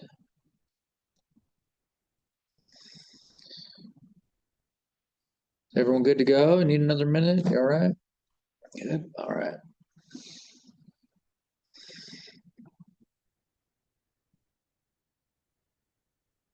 Okay, and it looks like I'll probably say your name wrong. Belen or Belen? It's Belen. Belen. All right. Well, I said it both ways. So You did. Cover your bases. right once and wrong once. Okay, Belen, thank you for being here. Can you see your PowerPoint okay? I can. Great. And I could advance the slides or give you control, whatever your preference is. I should be good. Let me give it a try. Okay, hold on, let me find you on the list. Today, I actually went to the neighbor's house with fast internet, so I should be fully capable. Oh, right on. Okay, click on the screen and see if that activates it for you. Yep, looks like Excellent. should be able to use either, yeah, the arrow keys on your keyboard or. Perfect. All right. Whenever you're ready, go ahead. All right. Well, good afternoon. My name is Belen Schneider, and I am the chair of the Anderson Island Park and Recreation District. I appreciate the opportunity to share more about this project. So where is Anderson Island? We are the southernmost island in the Puget Sound, serviced only by a ferry that runs from Stillicum and located entirely within the Nisqually Reach Aquatic Reserve. The acquisition site is almost 58 acres of privately held land at the geographic center of Anderson Island in Pierce County.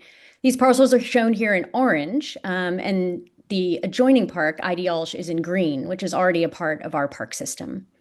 In this, oh, did I put timing on this? I bet I did accidentally. That's why it's running away from me. Is there any way you guys can turn that off? Hang on just a minute. I apologize. Rehearsal got me. Let's see. Should be under slideshow. And then, oh. Editing. It's in this, it opened in the web browser, which is strange. So it might not have all the animations, huh? Slideshow. Yeah, it's definitely slideshow timing. I don't know if there's a way to clear all of them. I see like time here all. Is it transitions? It's just timing with audio because I was trying to time it before I sent it over.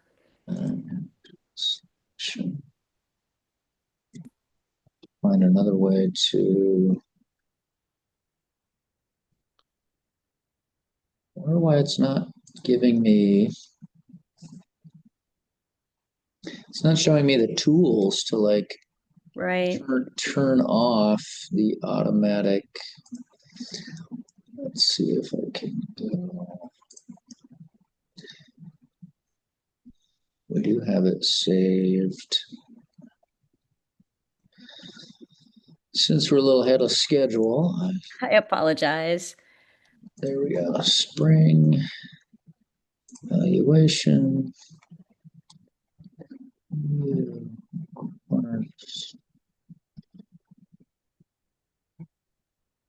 This may do the same. Central Park. Central Park right there. Let's see what happens when I open it.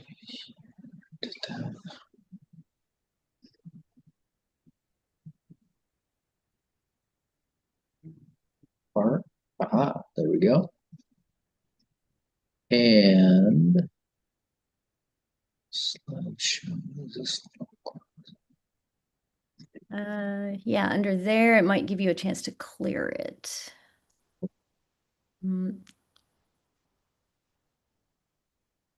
Oh, use timings. There we go. That should do it. Okay. Save that. All right. Okay, why don't you, let's see, what time? Yeah, we're good. Why don't you just go ahead and start over? Would that be easier? Sure. All right. One more time. I will start on the next slide, though, since you now know who I am. All right. So where is Anderson Island? We are the southernmost island in the Puget Sound, serviced only by ferry that runs from Stillicum, and located entirely within the Nisqually Reach Aquatic Reserve.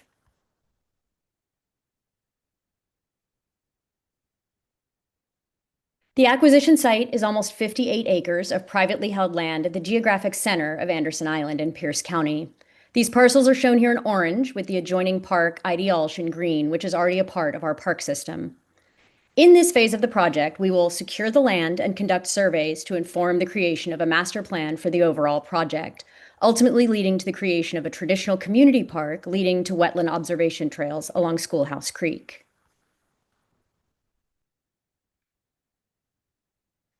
When we consider our local priorities, we have two major gaps. While Anderson Island is fortunate to have 460 acres of green space in our parks, over 10 miles of trails, 2 aging playgrounds at our schools, and 1 beloved swimming hole, our community actually has no public community park.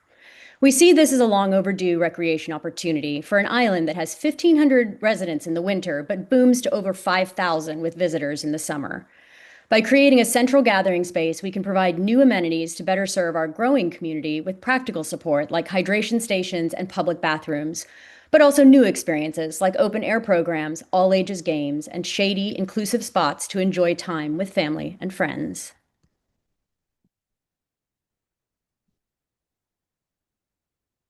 Another gap that we hope to address with this development is better ADA access. Most of our parks are rough hiking trails, keeping them low impact and easily maintained, but limiting access for those who may struggle with mobility.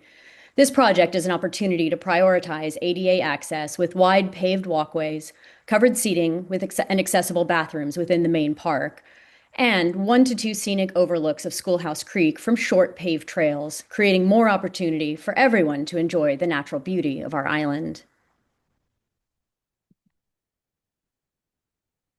This acquisition would directly support the Pierce County Comprehensive Plan's goal of protecting designated open space corridors, as well as our own comprehensive plan that calls for acquiring parcels to protect Schoolhouse Creek and developing recreation opportunities for both adults and children.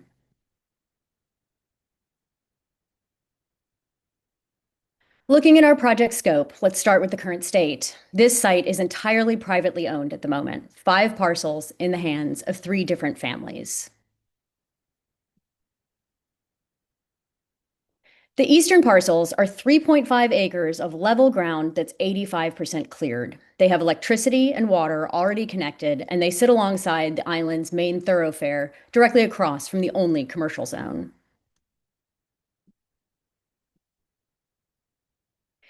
In contrast, the western parcels are 54 acres of second growth, undisturbed riparian and wetland habitat along 2,200 feet of our historically salmon-bearing Schoolhouse Creek, which sits at the bottom of a 100-foot gulch.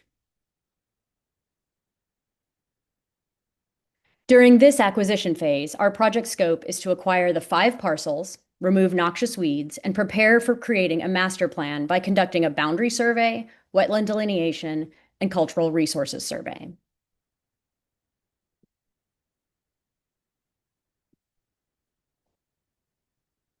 As we look ahead, the primary recreation opportunity provided by this project is creating a traditional community park while expanding passive recreation with additional trails, nature education, and wildlife observation along Schoolhouse Creek. Within the community park, we envision creating a collection of park guide interpretive signs to act as a gateway to the park system, installing a small footprint covered amphitheater for year-round community education use, and finding the right combination of passive recreation installments to engage all ages in community activities. By connecting this park into the creek ecosystem, we can tell the story of Schoolhouse Creek's salmon restoration efforts and create opportunities to learn about the flora and fauna endemic to our island while exploring raised walkways and observation platforms along the creek.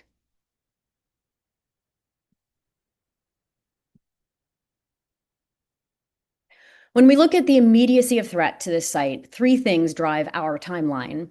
First, as a small organization, we often rely on serendipitous opportunity. In this case, our primary urgency factor is an anonymous donor in his 80s who wants to fund the development of Central Park in his estate plan, but only if he sees us make progress toward acquiring the parcels. Second, as we reached out to our contacts for these parcels, it reaffirmed that as their older generation passes, their connections to the island are fading. For now, they're all engaged with the idea of selling to the parks, but we aren't sure how long that will last. And finally, the eastern parcels have been rezoned to R10 from commercial, which leaves this cleared, utility-connected 3 acres ready for a residential build, should an offer be made. When we consider the suitability of this site for our vision, the most compelling attribute is the community park's centralized location. Situated on the main road and across from the only commercial zone, it would be within 1 mile of 80% of homes on the island. Second, the community park site, as you can see from the aerial view in the center, is already cleared and build ready, with power and water connected. Third, the western parcels would increase our stewardship of Schoolhouse Creek to 55% and secure the main headwaters for future restoration work. When we look at project engagement methods, I'll be candid that we're just starting this planning journey with our community. While the board has been informally dreaming about this possibility for almost 50 years, it remained a what-if idea until the stars recently aligned to make the planning viable. But within our community of 1,500 full-time residents, we're always talking about how they could better be served, what's working and what's not, and what new projects we might take on. Not only do we have many ways to share updates, we often engage in person, one-on-one, at community gatherings or through planned events. As we work through the development of a master plan for the project, we'll use all channels of engagement to involve the community in dialogue.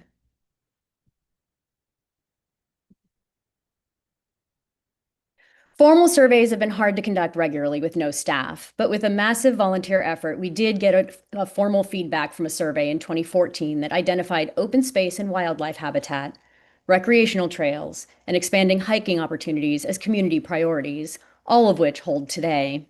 Through the years, we've had members of the public come to our meetings to express a desire to see additional creek preservation work, public bathrooms, better park location information, and amenities for youth like a skate park or a splash pad. As we prepare for our next comprehensive plan update and the master plan for this project, we'll conduct another formal community survey to inform our priorities. We do have strong partnerships behind this project. We've included letters of support from our community, ACAB, the Anderson Island Citizen Advisory Board, the Quality of Life Committee, and individual citizens, speaking to why a centralized park with connection to additional trails would benefit our island. On the conservation front, Washington DNR's Aquatic Reserve provided a letter endorsing our efforts to preserve the critical creek habitat that supports salmon restoration efforts in the Nisqually Reach Delta. Looking ahead, we anticipate once again partnering with Pierce County Public Works, South Sound Salmon Enhancement Group, and Nisqually Land Trust for habitat restoration efforts in this upstream area. When it comes to cost efficiencies, we're still exploring opportunities. This acquisition has been made possible by a donation from the estate of Margaret Gilbert, who requested that the gift only be used for acquiring new land for the parks. Our hope is that with WWRP and RCO's support, we can maximize the impact her gift will have for our community. As we move into planning and development, we anticipate another large estate donation, that island companies will step up and donate labor and materials, and that we'll budget heavily from a few years of levy income to ensure this project remains a priority. On behalf of the Anderson Island Park and Recreation District Board of Commissioners, we thank you for your time. Are there any questions? Great, thank you, Belen. Right, questions? Any clarifications needed from the committee?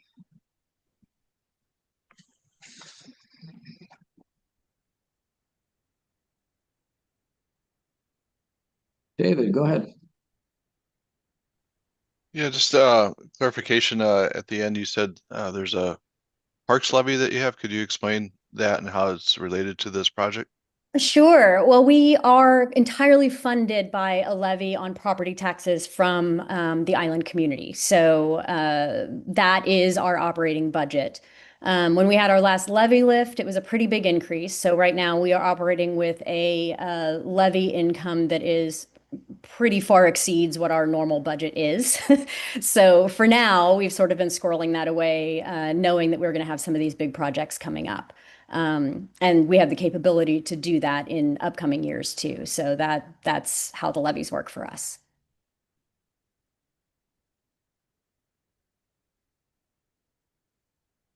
Good, thanks. Other questions? Mary, go ahead. Hi.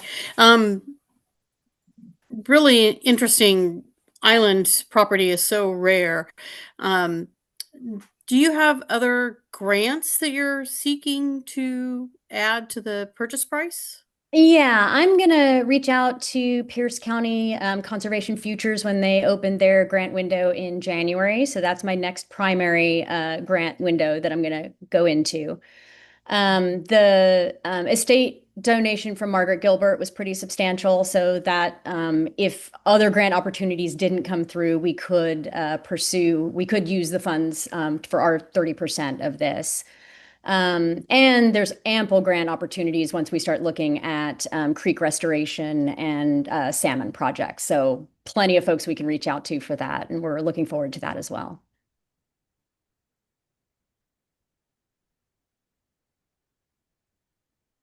Thank you. Other questions?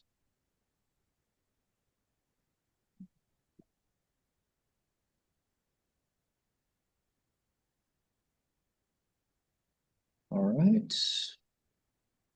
Looks like we're good. Don't see any other hands. Thank you so much for joining us, sharing your project. Thanks for your time. Enjoy the rest of the presentations today.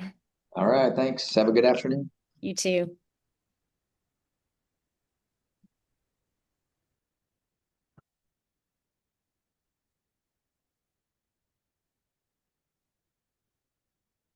All right, I'll get the next one pulled up here. Looks like we're heading back to the east side of Mattawa. And Juan is here. You're presenting this one, I believe. Just stepped away. Okay, back to.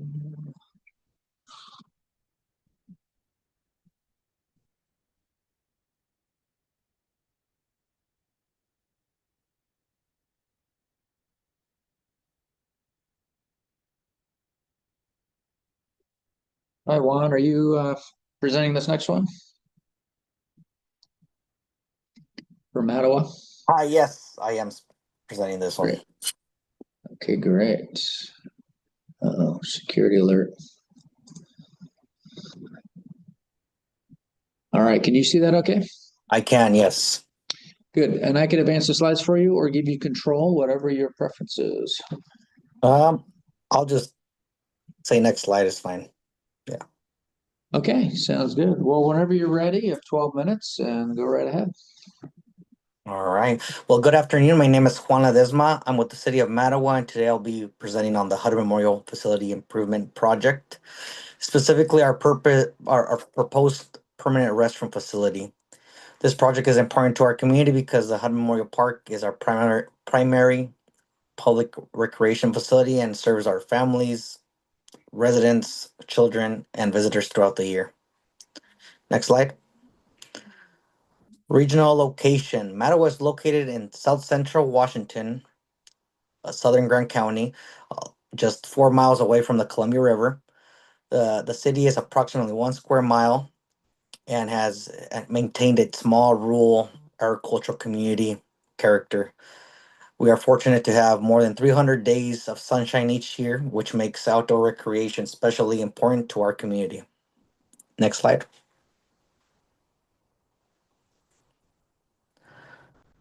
The name Mattawa is derived from the language of the native people of our region, the Wanapum tribe, and is commonly associated with meaning in the middle of nowhere. And historically, that description may have been appropriate, but today, however, Mattawa is located near several communities, recreational destination, and major transportation routes. Mattawa is about an hour away from our major cities, which include the Tri-Cities area, the Yakima Valley area, Wenatchee area, and more north, south, east, and west. Typically, is about an hour away. Our closest larger neighbor is Desert Air, which is a homeowners association, and I mean that's restricted to their use there. Next slide. So Highway 243 runs directly through Mattawa, providing an important transportation connection to surrounding areas. The highway carries thousands of vehicle trips through our community each day, and connection to I-90 is only 20 minutes away towards Vantage. Mattawa Mattawa is surrounded by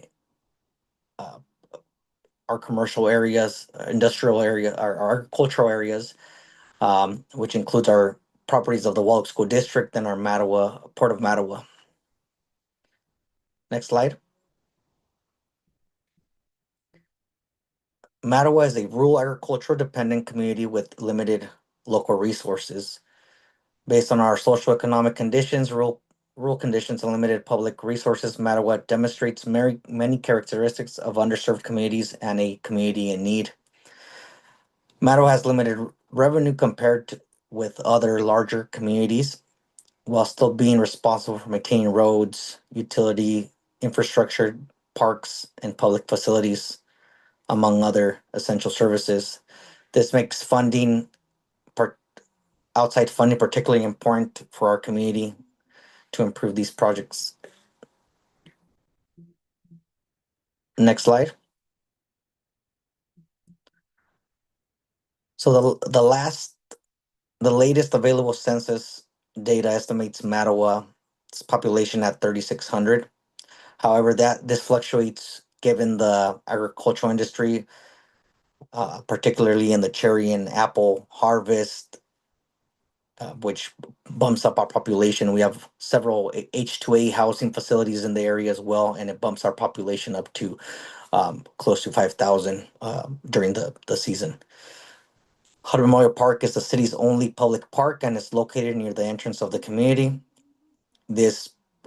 Our park provides a variety of recreational opportunities already, including a public library, Mattawa Public Library, and our playground, skate park, gazebo, 2 paved basketball courts, a soccer field or volleyball field, and grass recreational areas and other open spaces for activities. Next slide. Because our location in Southern Grant County, Mattawa can sometimes be geographically isolated from larger communities and services. Our community also has relatively large households, meaning our public facilities serve a significant number of people at one time. Most of our households have 4 or more, where the state has less than 2 per household. Providing permanent restrooms at our facilities at the Hutt Memorial Park would improve the usability of our park and provide more appropriate and sanitary facilities for our residents and visitors. And over the last several years, the city has made significant investments in our essential utility infrastructure, including improving our water and wastewater system, allowing for this project to shape up and take place. Next slide. Like I mentioned, Mattawa is a agriculture dependent community. Many of our residents' livelihoodness are directly connected to or indirectly connected to agriculture, and our median household income is approximately 38,333, and approximately about 33% of our Mattawa residents live at or below federal poverty level. These numbers demonstrate significant economic need when compared to both the county, Grant County, and Washington State. Next slide.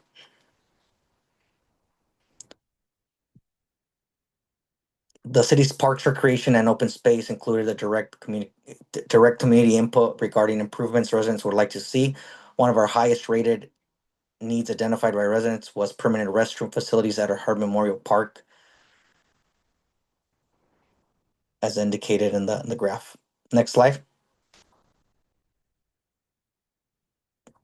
So the primary purpose of this project is to construct a permanent restroom facility at Hutt Memorial Park. Currently, the park relies on one portable restroom. While this portable restroom provides a temporary solution, it does not provide a level of accessibility, reliability, cleanliness, sanitation, or long-term service that our community needs. The proposed facility would improve permanent restrooms, access for children, adults, families, park users, and visitors. And just within the season, as school is out, we have way more visitors at our park. with students that aren't doing summer school or are not in the or want to be outside but want to be outside in a safe area there. Next slide. The proposed facility project will include 2 permanent restrooms, appropriating lighting, landscaping, and site preparation. Site improvements, and it would blend with the existing park.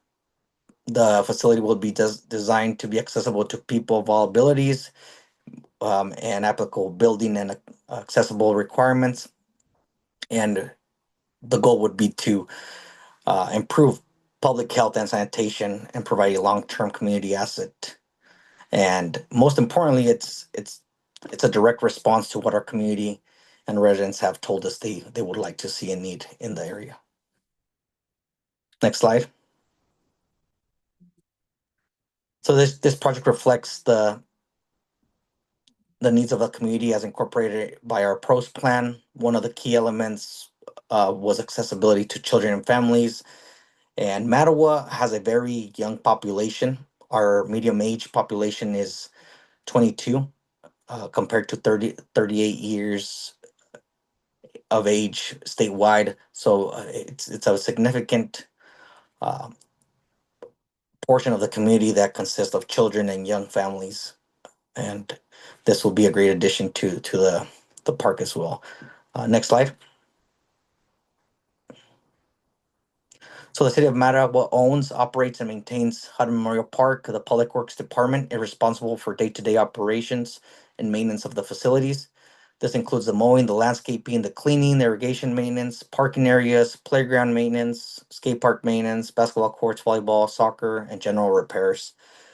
Because the city already maintains the park, we have personnel and operational structure necessary to maintain the proposed restroom facility once completed.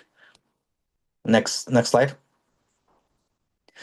Project design, budget development. With any public project, careful planning and budget development is crucial. The city wants to construct a facility that is functional, accessible, durable, and affordable to maintain. Our goal is not to just simply construct a restroom. We want to make sure of the long-term investment that will serve for decades to come, while minimizing future maintenance costs. And the design will focus on durability and practicality while fitting appropriately into our existing park. Next slide. The project budget includes site preparation, construction of building, utility connections, environmental requirements, permitting, and other associated costs. And the city is currently evaluating a prefabricated CMU-based restroom structure as a cost-effective and durable construction method. The goal is to make a responsible investment in our park by selecting a construction approach that provides a strong, long-lasting facility while keeping our future maintenance requirements manageable. Site preparation, as you can see, site preparation and building structures are the larger line items of the budget. Next slide. So community engagement is key and important to the project. The city has hosted several events at our Hutter Memorial Park throughout the year, including Easter hunts, Easter egg hunts, trick-or-treat events, summer movie night events, and other community events. During these events, the city staff has opportunities to talk directly to residents, and one of these conversations, the most consistency, the most statement that comes up most consistently is the park needs restrooms. And so we are identifying, trying to solve that problem with applying for this grant here. So next slide. So Hud Memorial Park is, like I mentioned, is our only public park. It provides a variety of recreation opportunities for our community. And because of its location near the highway and I-90, we do get several visitors and travelers that pass through the area. And at times people stop specifically because they they need access to a restroom. Others who are familiar with the area will stop at a restroom elsewhere or a rest area at the Vernita Bridge before reaching Mattawa. A permanent restroom would make the park more functional for both the residents and visitors. Next slide.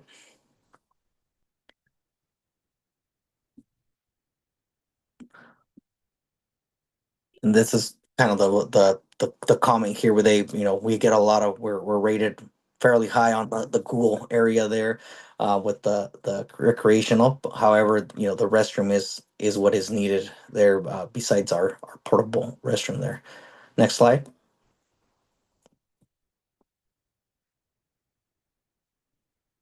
The city has developed strong working relationships with our local stakeholders and community organizers, including the Wallach School District, Port of Mattawa, healthcare providers, and childcare providers, and other community organizations.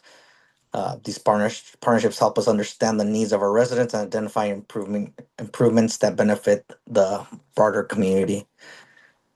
And this is through surveys, direct presentations, and guest speaker to each one of these areas here.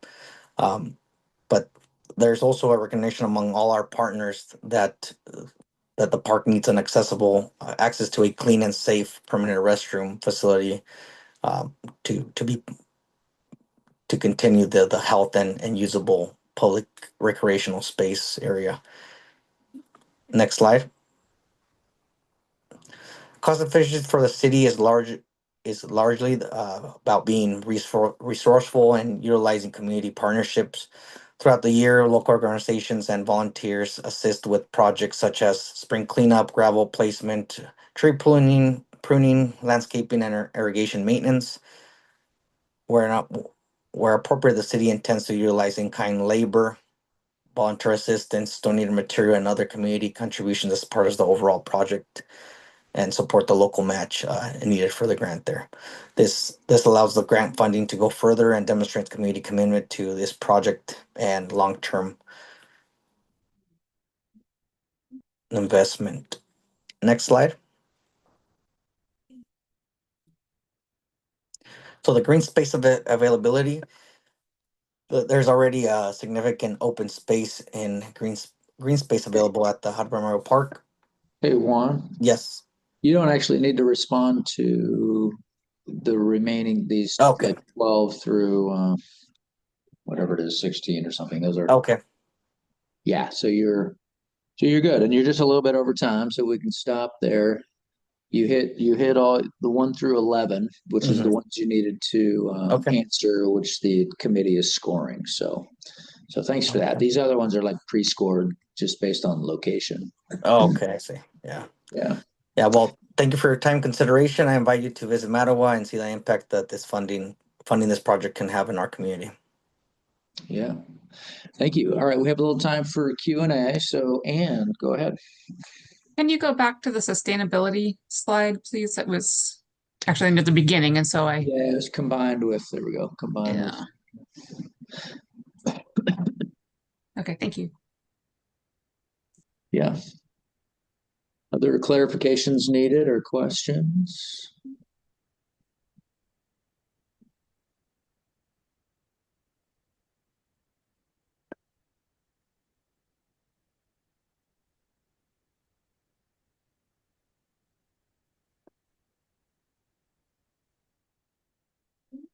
Looked like you were doing a little bit of pathway improvements and some lighting as well, right? In addition to the restroom. Yes, yes. So some lighting around the restroom and some landscaping, kind of blending the project into the existing environment there. Okay.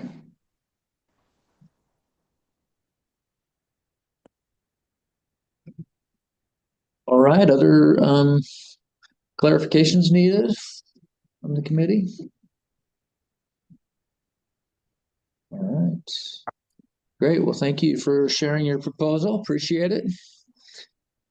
Well, awesome. Thank you. Appreciate your time again. All right. Have a good afternoon. You too. Bye.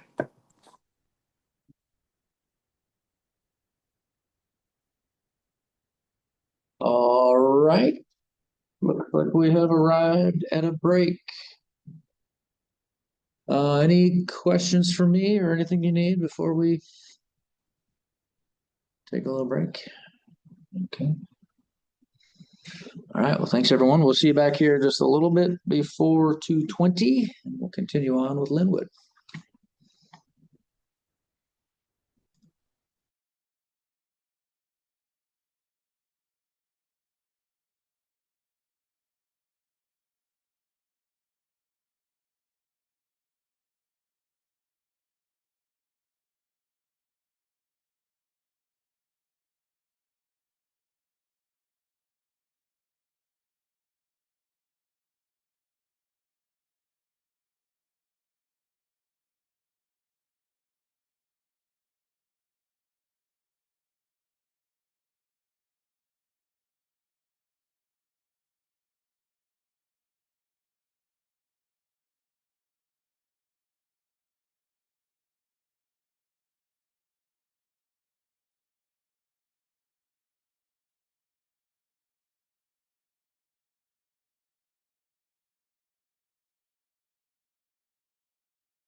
Carl, can I do a sound check? I don't hear anything.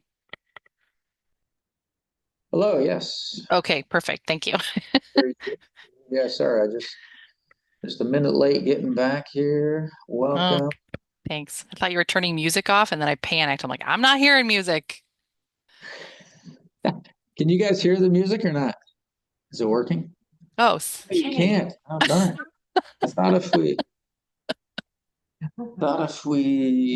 I had it on the same screen I was sharing that it would come through but well, And now you know, all because I now we got know. worried. Yeah. Well, I thought I was sharing music. I guess I was listening to music by myself. It's just some chill piano music, nothing special. So you're not really missing out. All right, here we go. City of Linwood is here. Welcome. Thank you. And I can pass you controls if you prefer. Yep, we're going to hand that over to Ashley Knapp. Ashley, okay. And we're just going to do a quick test if you don't mind. Yeah, no problem. Let me start it. And then Ashley, I'll find your name here. There you go. All right, click on the screen and I see I can control. I'm going to go back. For you. Oh, wait, hold on a minute. Sorry. I forgot to turn my video on. Jeez. There we go. Okay, now try it. Oh, I think I have to click. Yeah, it looks like you got it. Okay, I got it. Few second delay, but I can do that. All right. Well, whenever you're ready. All right. Go right ahead. Big breath because we're fast, right? All right. I'm Monica Thompson with Linwood's Parks, Recreation, and Cultural Arts Department. Our goal is to develop Roe Park into a place our community will enjoy for generations. Linwood is a growing city with 43,000 people located north of Seattle in South Snohomish County. Right now, Roe Park is 2.39 acres of undeveloped land in west central Linwood. Our project goal is to transform this underutilized public property into a welcoming neighborhood park with walking paths, play amenities, and improved entryways. The proposed design is shaped by extensive community input. Criteria 1, need, local priorities. Developing Roe Park has been 25 years in the making. In 2000, Linwood's early residents, Bert, Bernice, and their son Norman Roe, sold their property to the city at a reduced price with the hope that it would become a community asset. The house was demolished in 2002, but the park has remained undeveloped due to lack of funding. Today, it is forested with an open lawn tucked in the center. The mature evergreen trees are the park's most striking quality, making the property a jewel in an increasingly urban area. However, there are no entrances or signs to indicate that this is public property, and there are no amenities, meaning it is underutilized. The informal trails are uneven, narrow, and not accessible for people with disabilities or difficulty with walking. This matters because Roe Park serves a diversifying neighborhood of about 3,000 residents within a half mile. Nearly 1/4 are seniors, including about 100 seniors living in the assisted living facility across the street, and 20% are children. Nearly 1 in 5 adult residents report being physically inactive, and 16% of households are low income. The park provides an opportunity to create a safe, accessible space that serves residents of all ages and abilities. Within Roe Park's service area, 38% of residents do not live within a 10-minute walk of a park, also known as a park access gap area, and is shown in red on this map. To the south, Daleway Park serves some residents with a traditional playground, basketball court, and a spray park, but it does not have a park shelter, loop trail, nature play, or zip line. This map shades our park service areas according to the number of highly desired amenities within each park. Darker shading represents a greater variety of amenities, which shows a clear gap in the park access gap area. Developing Roe Park will address this inequality by increasing the variety of amenities available for everyone. Far outside the service area to the north, Meadows Neighborhood Park has the city's only zip line, which is heavily used, and families were very disappointed when it was removed last year for replacement. Once the park is developed, we expect usage to increase drastically. Our supportive neighbor, Creekside Church, located across the street, is eager to host events like Easter egg hunts and weekly gatherings. The statistically valid 2025 National Community Survey for Linwood showed that satisfaction with public places where people want to spend time has decreased by 12% since 2017. In response, the city is committed to investing in our underused public spaces. The community is telling us it wants better places to spend time, and Roe Park is an opportunity to deliver. Developing the park addresses goals in several plans, but I'll touch on just 4. The 2004 original master plan called for amenities that represent the original family named Bernice's Garden, Norman's Play Area, and Bert's Knoll. Our design still honors those elements. Our 2022 Parks, Arts, Recreation, and Conservation Plan calls for meeting local needs for active and passive recreation while enhancing the environment and healthy living, which the project will do by balancing amenities while retaining the mature trees. Our 2025 comp plan calls for providing safe, accessible, and diverse gathering and recreation spaces. And our 2023 Parks Love Plan ranked developing Roe Park as the 6th highest priority project out of 118 total projects after 2 years of robust community engagement and equity mapping. Criteria 2, project scope. Our project develops the park to include the most frequently requested amenities that align with the master plan's tribute to the original family. Improvements will provide year-round and universally accessible access to the park and forest. Park development will address this service area gap and increase usage. Neighbors felt preserving the trees was very important. Bernice's Garden will add native plants, contributing to a healthier forest understory. Residents also prioritize play. An updated Norman's Play Area includes 3 elements: a zip line through the trees, swings, and a play-packed climbing structure, as well as smaller nature nodes spaced along the secondary path within the forest. Both new entries invite people into the park and connect to the ADA accessible main loop, which passes Bernice's Garden. An ADA parking stall to the north ensures barrier-free access from the street. Entries will be supported by new sidewalk, crosswalk, and street parking upgrades, but are outside of this scope. We'll also improve a smaller existing entrance at to the west, and the proposed design will regrade the open lawn for Bert's Knoll to maximize open space for flexible use. Criteria 5, project design fit. The design aligns with the community's need for play, gathering amenities, and green space by strategically nestling amenities within the urban forest. In Norman's Play Area, the flagship feature will be a 64-foot-long double-track zip line with synthetic turf through an opening in the trees. 1 seat will be accessible. Kids can imagine flying through the forest. A set of 4 swings with 1 ADA seat is next to the zip line and shares the turf. Families are supported with picnic shelters and restrooms. However, citing safety concerns, residents didn't want permanent restrooms, so a temporary restroom with a screen is planned. Only a few trees greater than 6 inches in diameter will be removed to accommodate ADA standards. A climbing structure will sit in the footprint of the old row house by the open lawn. A picnic shelter faces the climbing area and Bert's Knoll. Sightlines to the swings and zip line are maintained for parental supervision. The park's new main entrance will be at the north end along a neighborhood street where the park's elevation is at street level. Interpretive signage will provide information about the site's ecology. We will construct 1 accessible parking space with associated sidewalk and curb ramp. By utilizing on-street parking, the design minimizes the need for additional pavement and preserves the existing trees. A secondary entry with ADA accessible path will serve the nearby church and senior housing. Bernice's Garden will welcome visitors and create a distinct feature for the park. Outside the scope of this project, as noted, we'll add the crosswalk, bike lanes, and sidewalks to improve connections to the park.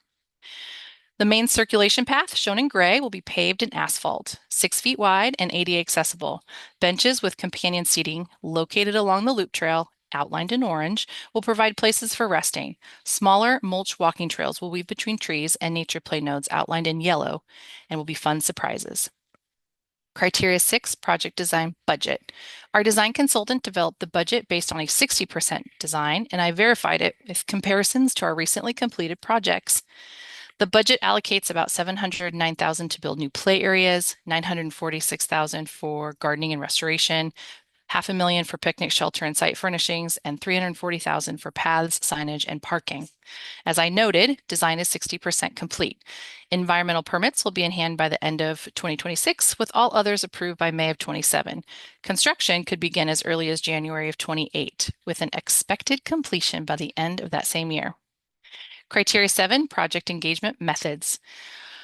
Our department believes deeply in co-creating spaces with the community. I'm the only staff member for planning, so after tabling at events last year solo, I enlisted the help of a consultant. I table at a variety of events, including the city's open house, Meet Me at the Park, Shakespeare in the Park, National Night Out, movie nights, and a health fair. Each offered a chance to meet people where they're at. We hosted 2 annual National Public Lands Day at Roe Park, where over 40 volunteers removed invasive weeds and learned about the project.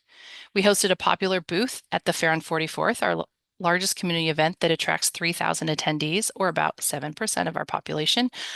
A balloon artist drew people in, especially families, who could engage with us and the survey while they waited.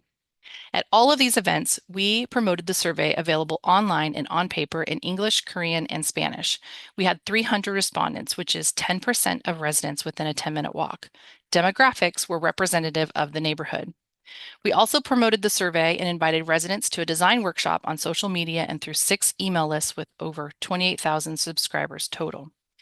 We hosted a design workshop with 35 attendees who provided input while the designer live sketched. We also sent over 7,700 mailers to all households within a mile of the park, plus hung 100 door hangers for the closest neighbors.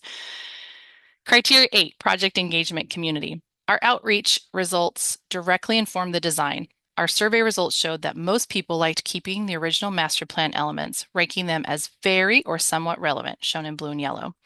Our outreach and survey results also showed that preserving the existing trees is crucial. 80% of survey respondents said it was somewhat to very important, and habitat features earned the greatest number of stickers on our outreach boards. Our site analysis surveyed all trees with a diameter breast height of 2 inches or greater to ensure the least amount of tree removal.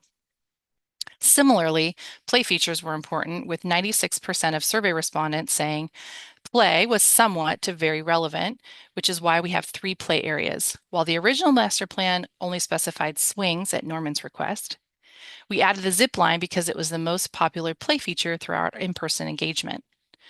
Our original plan was for 1 main entrance, but survey respondents overwhelmingly favored the 2 entrances instead of 1 location over the other. Based on the design workshop feedback, we improved sight lines between the climbing structure and the zip line and moved the picnic shelter away from residents and closer to the entrances. Criteria 9, project engagement partnerships. Our partners have been the park neighbors and the Creekside Church, who have stepped forward to share what they want to see.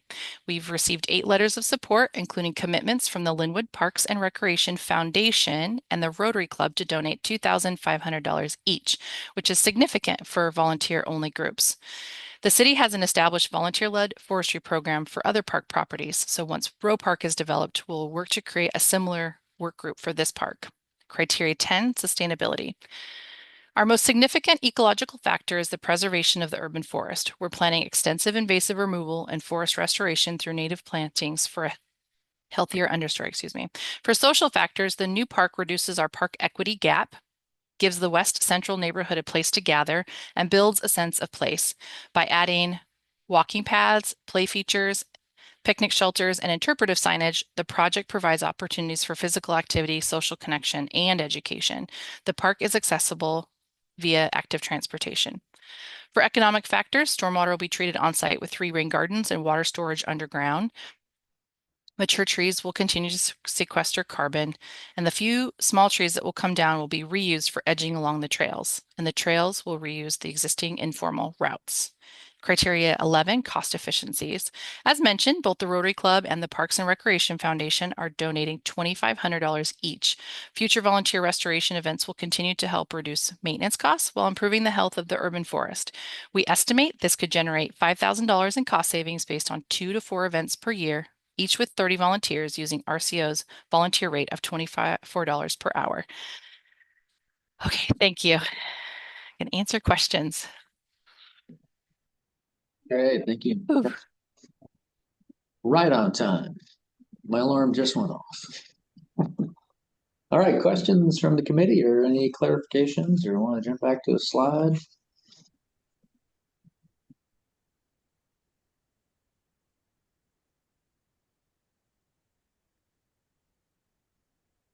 David, go ahead. Yeah, did I hear you say that you're gonna have a temporary restroom, and how is that gonna work? So Carl, if you'll go to any of the plan slides, I think would be fine. Keep going down a little bit. That one would be fine for right now. Yep.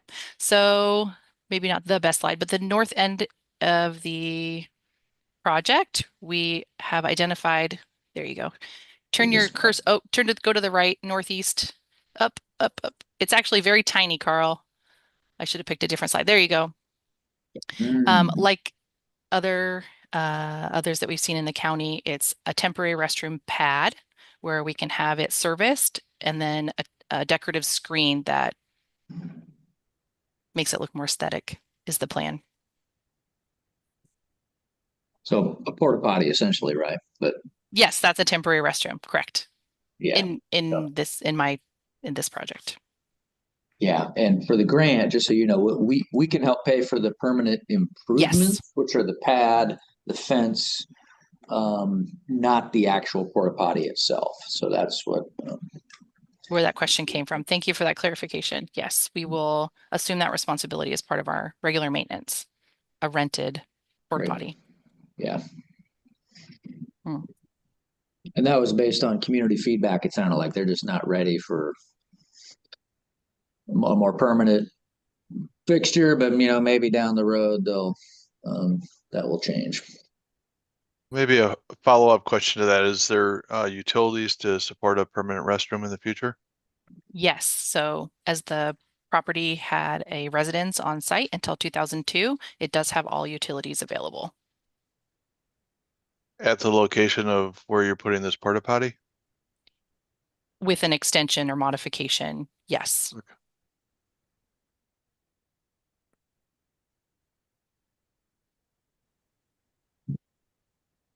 All right, other questions? Clarifications?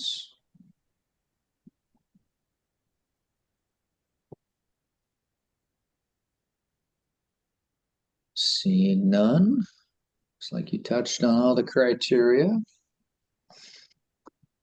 All right, well, committee members, you can finish up, take a minute or so just to finish up, look back over your scores. We can pull Linwood is doing the next one as well, right? So I can pull up the next presentation. Too many things going on there. So many windows. You're doing great. There we go. City Center Park acquisition. City Center Park acquisition. Yeah, just give me a second here. Yeah, no problem. One moment, please.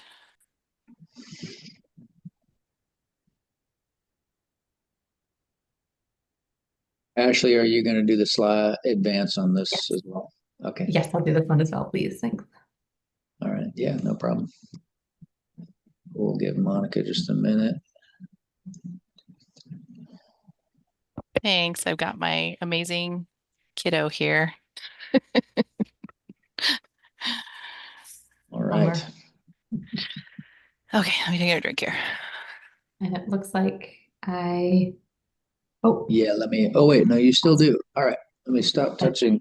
All right, go ahead and click on that. You should be able to take it back.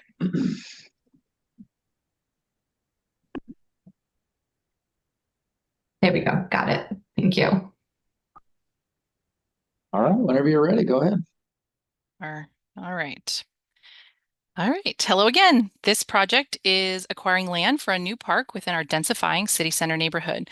We are requesting $1 million in RCO funding to reimburse our park impact fee fund, which helped finance the property acquisition and will allow us to pay down the acquisition debt. As a reminder, here's where we're located. Our population is 43,000. City Center Park in orange is centrally located in a rapidly growing city center, which is outlined in pink, an area transforming from car-oriented shopping centers into a lively downtown.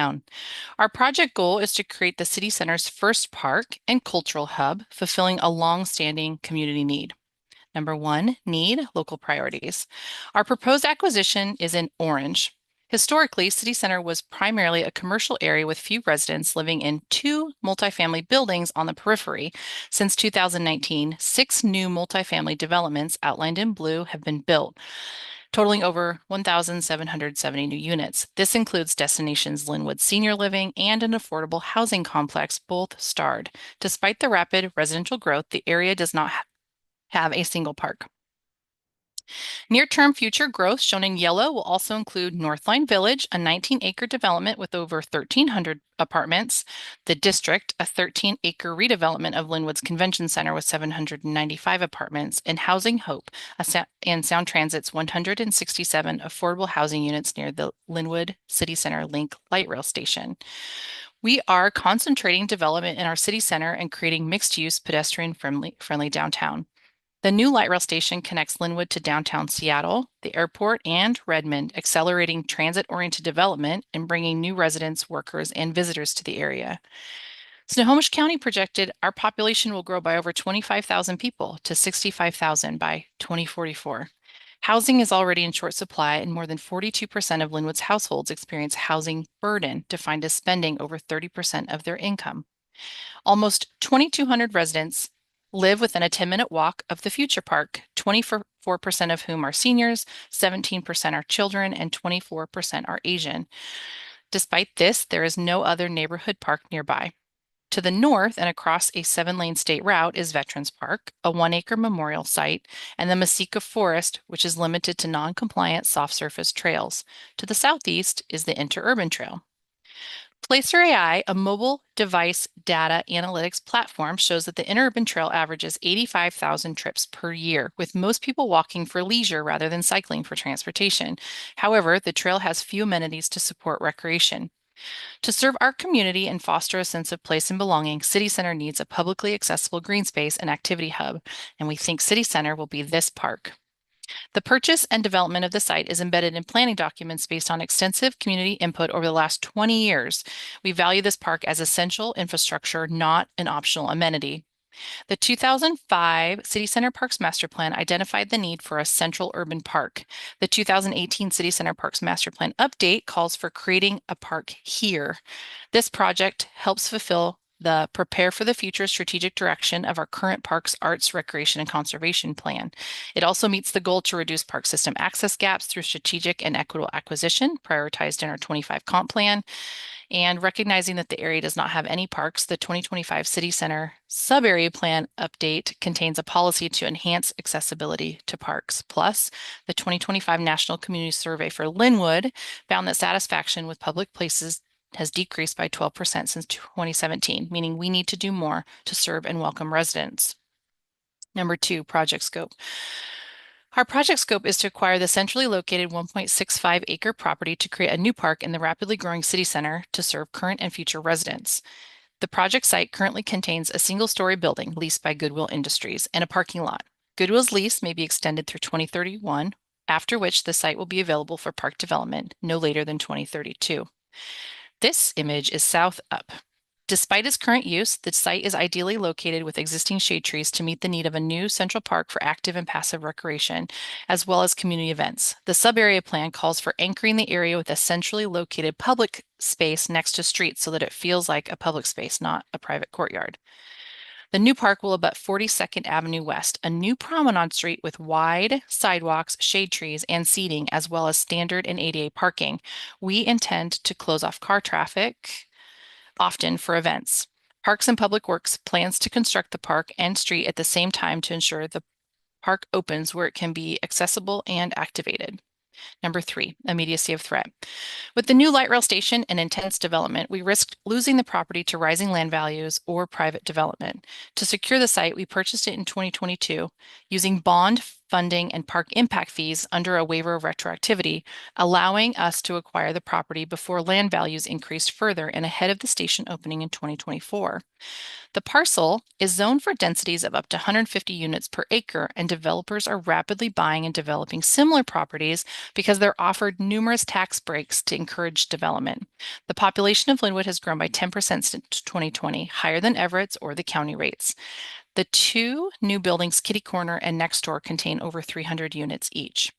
If developed, the site would be completely cleared of all mature trees. As a park, we will retain healthy trees to mitigate the urban heat island effect, which is very high throughout City Center, as shown in red on the map. The 2018 City Center Parks Master Plan evaluated 7 parcels, including ours, labeled B. All parcels had tenants, and this was the only one with a willing seller. Parcels E and F are now home to mixed-use apartment buildings. Our site would be well suited for similar development with mostly flat topography, parking, and a single-story building. It'd be especially appealing with the new Promenade Street, adding pedestrian access, amenities, and parking. The only alternative to acquiring this site is relying on apartment buildings, courtyards for open space, but this is too much of a risk as the amenities are not open to the public, maintenance is outside the city's control, and they can't host community events like farmers markets or artist fairs, meaning the center would continue to lack a gathering space. Number 4, site suitability. The property's location in the heart of the city center makes this an ideal site. It is within a 10-minute walk, shaded in orange, of all recent and near-term developments, so it can serve residents immediately upon opening. This is a map of all the recently completed, currently under construction, and future planned street and pedestrian city projects. Our site is bordered by streets on 2 sides, including the new Promenade Street with parking, improves access, and helps it feel like a welcoming public park. We just installed bus lanes and widened sidewalks on 196th Street, and it's close to the Link Light Rail station, so it's readily accessible via public transit. The 2 closest apartment buildings invested in wider sidewalks, paths that lead straight to the park, and a space for a corner coffee shop. It's also near potential partnerships for future programming like the Linwood Public Library, which contains a Department of Social and Health Services mobile office, and Project Girl, a mentoring program for young women of color currently located across the street. A study of parcels for acquisition ranked our site, labeled B, the best in terms of solar exposure and having a corner location.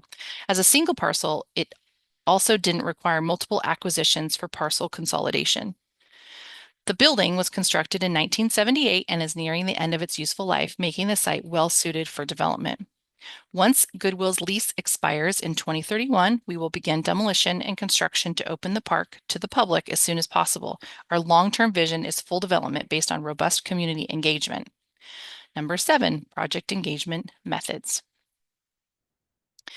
The acquisition of City Center realizes over 20 years of community visioning through various plans and recent outreach. The 2007 City Center Sub-Area Plan named this park as a crucial part of the area's redevelopment.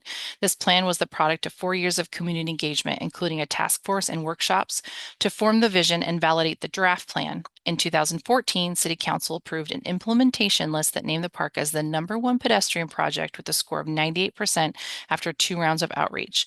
The 2025 plan update affirms the park's importance. The park plan goal of acquiring Parkland emerged as a community priority throughout a dozen community open houses and stakeholder meetings in 2013, and it was confirmed with 3 surveys in 2022 for the plan's update with over 700 respondents in 4 languages, a high turnout with representative demographics. The National Community Survey for Linwood that helped inform the need for this project is statistically valid. Because this was a time-sensitive acquisition with confidential information, we had to close prior to engaging the public about the specific location. But since closing, we launched community engagement where I've tabled at 10 events, making sure to attend different types of events that appeal to different audiences. The fair on 44th is our biggest event with roughly 3,000 attendees and is representative of 75% of National Community Survey respondents. Outreach gave residents the chance to learn about the project with special effort to engage senior citizens and low-income households.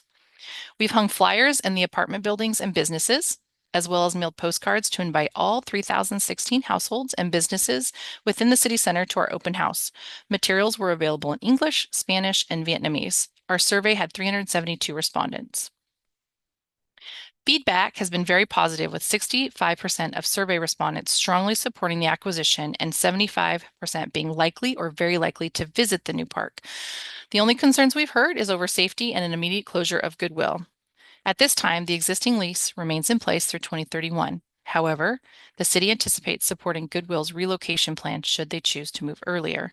We've also asked for suggestions to address safety concerns and will incorporate these into the design. Number 9, project engagement partnerships.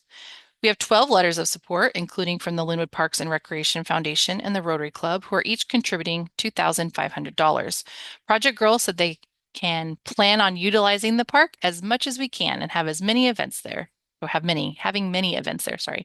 The Senior Living Center called it a valuable amenity. Goodwill supports this project and has been a helpful partner in raising awareness. Number 11, cost efficiencies. In addition to the two committed nonprofit donation of $5,000 in total, we have two major cost savings. First, we saved on the property costs by purchasing the property before values increased more. Two other parcels studied have sold to developers. Based on tax assessment values, it would have likely cost $2 million more if we had waited. Second, we received $25,000 per month in rental income from Goodwill, whose lease expires in 2027 and includes the option to renew through 2031. To purchase the property, we used $4 million from park impact fees and $4 million in bond financing. The rental income has been and will continue to service the debt. If the lease continues through 2031, the rental income will generate at least $1.28 million to help replenish the park impact fee fund. This, along with this grant, helps preserve our funding capacity for city center park development. Thank you. Great, thank you, Monica. All right, questions or clarifications on this project? David, go ahead. Yeah, could you just go back to that last slide on cost efficiencies? I was curious about money for development of the property. Where is that coming from? What's the future look like? Okay, so I just want to kind of reiterate that right now the reimbursement will get deposited. The one, if we were to receive the grant, it would have to be reimbursed into the park impact fee fund. The park impact fee fund is paying the debt service for the acquisition of the property. So looking forward, we have two methods of paying for the park right now.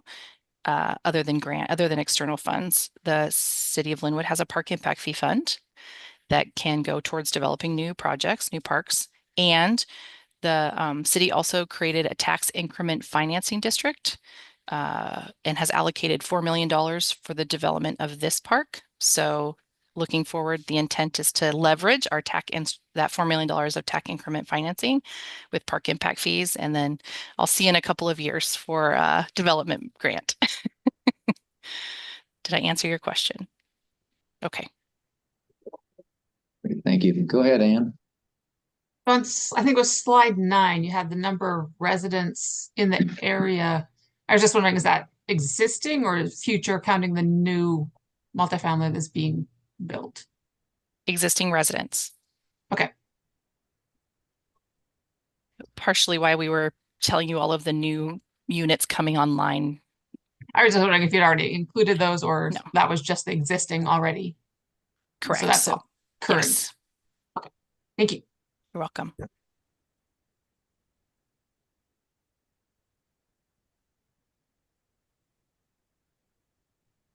Other questions for Linwood on this acquisition?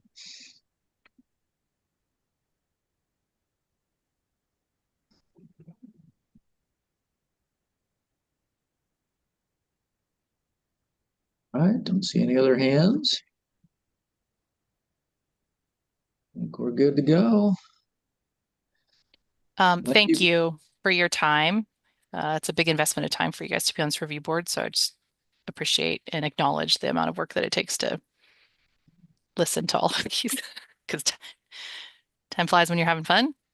It does. Well, thanks for sharing your project. Appreciate it, and have a good rest of your afternoon.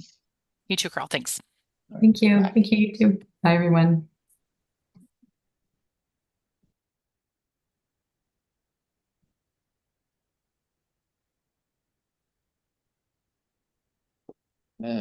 We got one more before break. Sideview Metro Parks. Looks like Minna is here.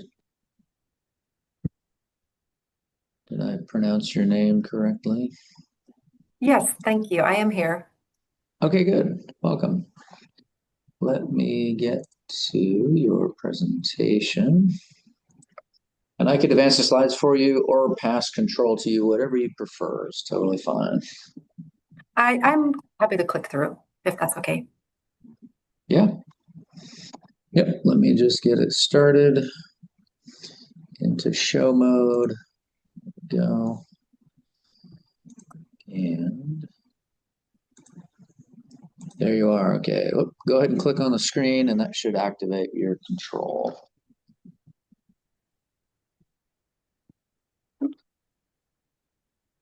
There we go. All right. Whenever you're ready, go ahead. All right. Hi, my name is Mina Rudd. I am a recreation manager with Sideview Metro Parks. Thank you so much for this opportunity to present our South Fork Landing Access and Trails Development Project. South Fork Landing is a 36-acre open space park in unincorporated East King County, just outside the city of North Bend. Its location in a growing part of our district along a busy corridor leading to Rattlesnake Lake and Palouse to Cascades Trail makes it an ideal, close-to-home recreation access point for both district residents as well as regional visitors. The park sits between Interstate I-90 and South Fork of Snoqualmie River. It is surrounded by established neighborhoods in the unincorporated area and rapidly growing multifamily housing within the city limits, creating strong demand for nearby recreation opportunities. Originally a golf course, the site now includes disc golf and informal open space that is used for picnicking and general leisure. This 2020 South Fork Landing Master Plan here outlines a phased strategy for transforming this large site into a fully developed community park. This project proposal focuses on foundational access and circulation. It creates a visible public entrance with parking from a major roadway and builds the first segment of a non-motorized trail system. An existing building on site is currently leased to concessionaires, a general store that provides visitor supplies, and the former pro shop space is now used by a youth outdoor camp vendor. Current public access on the north side of the park lacks visibility and doesn't connect really well to planned future development. Later phases include adventure playground and expansion of the trail system. Criteria 1. Community priorities consistently emphasize close-to-home parks and a variety of trails. Statistically valid surveys in 2021 and this one from 2024 show that district residents place trails, natural areas, and close-to-home parks near the top of investment priorities. This project aligns with district plans as well as statewide goals for equitable recreation access. The southeastern portion of our park district, which is outlined here in red, has seen sustained residential growth, but has historically lacked developed parks. It was first identified as a park desert in our 2017 comprehensive plan. Continued community growth has increased demand for nearby recreation closer to where people live. Only a few developed parks do exist in the immediate service area, and an I-90 limits access to amenities across the freeway. While regional assets like the Snoqualmie Valley Trail and Tanner Landing are relatively close, developed community parks are further away. Distance, limited connectivity, and minimal amenities create a clear service gap that South Fork Landing can help fill. Criteria 2. So this project scope consists of access improvements and new park amenities. The essential access improvements include a clearly visible public entrance and parking with 28 stalls, ADA accessible circulation around the parking area. Now, to create this entrance and the parking area, outdated shed structures will be removed, opening up necessary space for circulation and utility relocation. The existing building pictured here will remain. The project scope for park amenities builds the first formal trail segment, about 3/4 of a mile of non-motorized trails on the eastern half of the property. The trails will be 6-foot wide gravel routes that provide immediate access to nature for visitors and can support everyday activities such as walking, running, and bicycling. Their alignments follow natural topography, reducing grading and environmental impacts, and avoid sensitive areas in the park. This segment establishes the start of a larger future trail system, including a planned river corridor connection. Now, the next applicable criteria for us is criteria 5. The project design is consistent with the 2020 South Fork Landing Master Plan, which was shown earlier.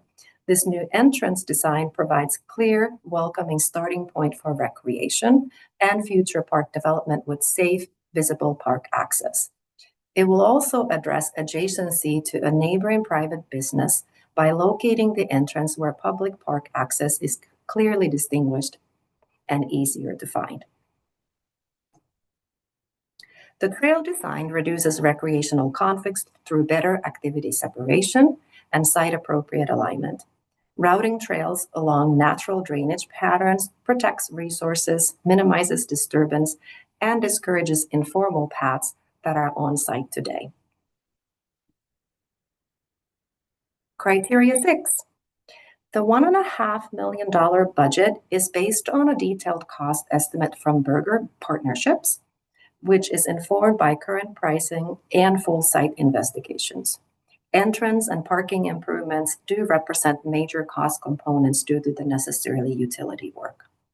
A pre-application meeting with King County was completed a little earlier this year, and we expect to submit for permits later on this year. Their typical 6 to 9 month window keeps us on schedule for RCO timelines. With funding secured, Berger will proceed through design development and construction documentation. Criteria 7. Skyview Park District serves 18,000 residents with diverse needs, so we use multiple accessible engagement formats: mailed guides, on-site postings, website tools, newsletters, and social media. Statistically valid surveys from 2021 and 2024 each captured more than 400 responses from district residents. Planning engagement has included public meetings, stakeholder discussions, pop-ups, focus groups, and online surveys. We've coordinated with Snoqualmie Tribe during district-wide planning and provided additional direct outreach and design review earlier this year. Criteria 8. Community input has shaped this project from the very beginning. Residents have consistently prioritized local parks, trails, and nature-based recreation through our 2017 Comprehensive Plan, our 2021 Recreation Program Plan, and the latest 2025 Parks, Recreation, and Open Space Plan. This project directly delivers what residents have asked for. Criteria 9. The project also benefits from strong partnerships. City of North Bend is a co-owner of the property and contributed 25% towards acquisition.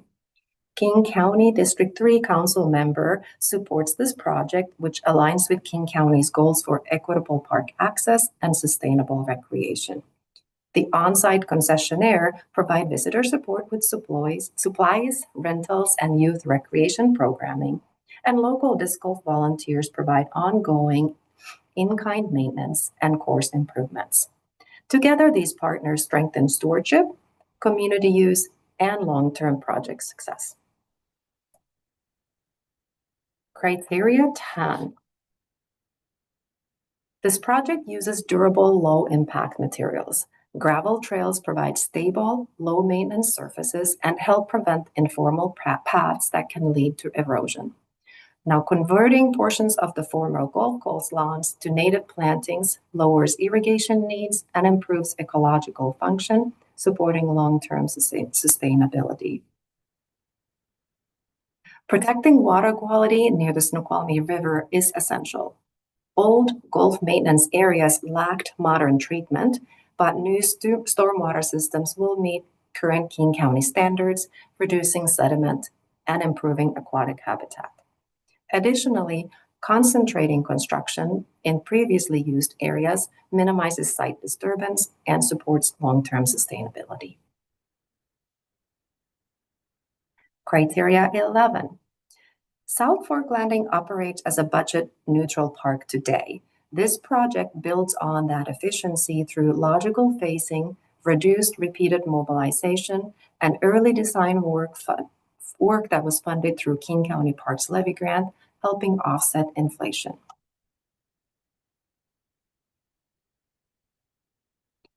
All matching funds for this project phase are secured, and the phased approach matches our organizational capacity, making it shovel-ready and reducing risk of cost escalation. Together, these measures demonstrate strong financial stewardship and efficient use of public resources. In closing, South Fork Landing fills a well-documented gap in close-to-home recreation and directly reflects our community priorities. With strong partnerships, a realistic budget, and clear readiness to proceed, it is positioned to deliver meaningful new access and trails in an underserved area of our community. And that concludes my presentation. I thank you very much for your time and happy to answer any questions. Great, thank you, Mina. Appreciate it. All right, questions or any clarifications needed on this project?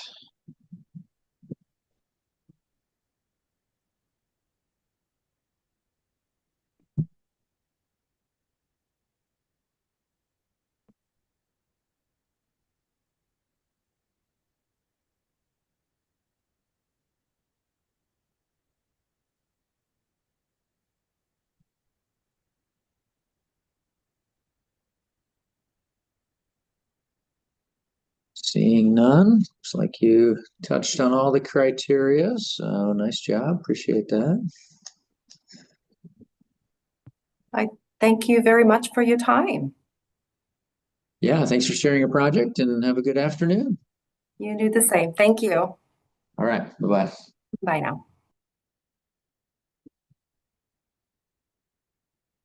All right, brings us to the last break of the day.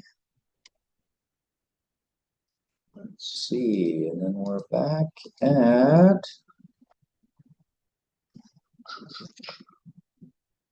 3:35.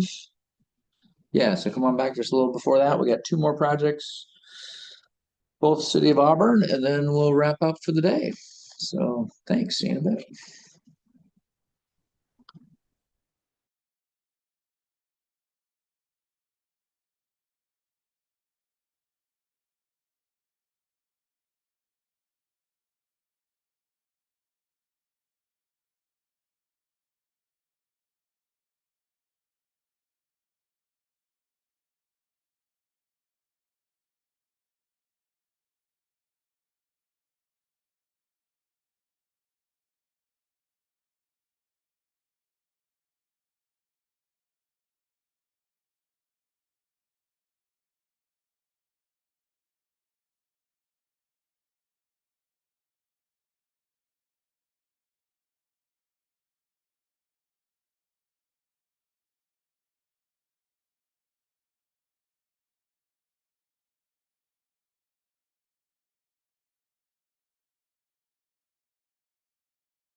Thanks for the music, Carl.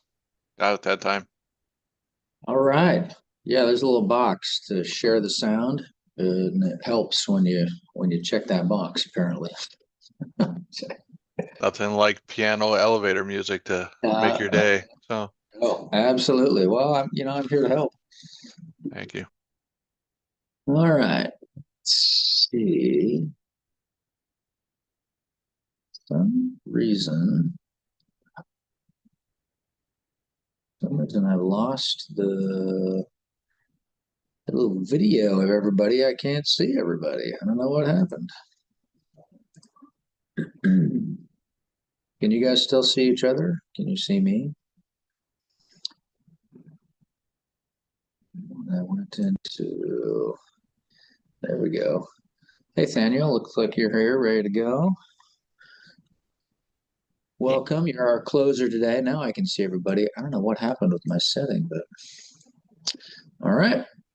Are you going to do these last two, Daniel, for rent or Auburn? Sorry. Great. Great. Okay. Well, let me pull that up for you. And I can advance the slides or pass control to you, whatever your preference is. If it works, I can do it. Okay, great. Let me launch it in show mode. You see that okay? Not yet. Oh, Carl, I'm not seeing you sharing your screen anymore. Sorry, I gotta share it again. There we go. Man, user error. That's on me. Okay, how's that? Good. Did that work? Did.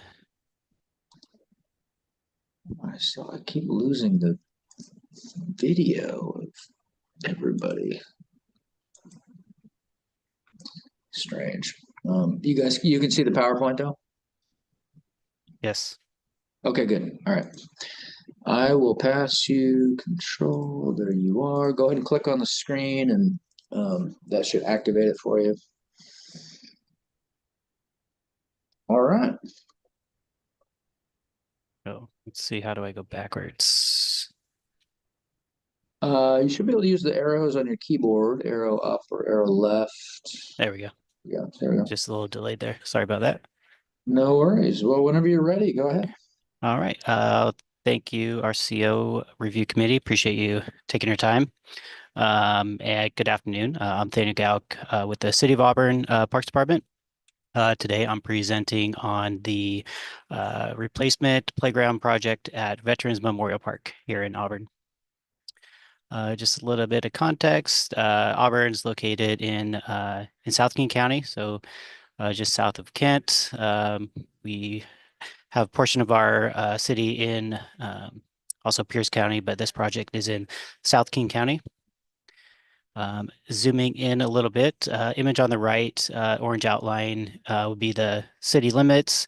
And then zoomed in on the left, the aerial photo would be an outline with the yellow outline of the Veterans Park, the park boundaries itself. And so for starting with one, needs for local priorities, there's a kind of a bird's eye view of the playground on the left-hand side. And then a proposed layout or possible proposed layout of a new playground within the same footprint shown on the right-hand side there that's overlaid on a faded aerial photo.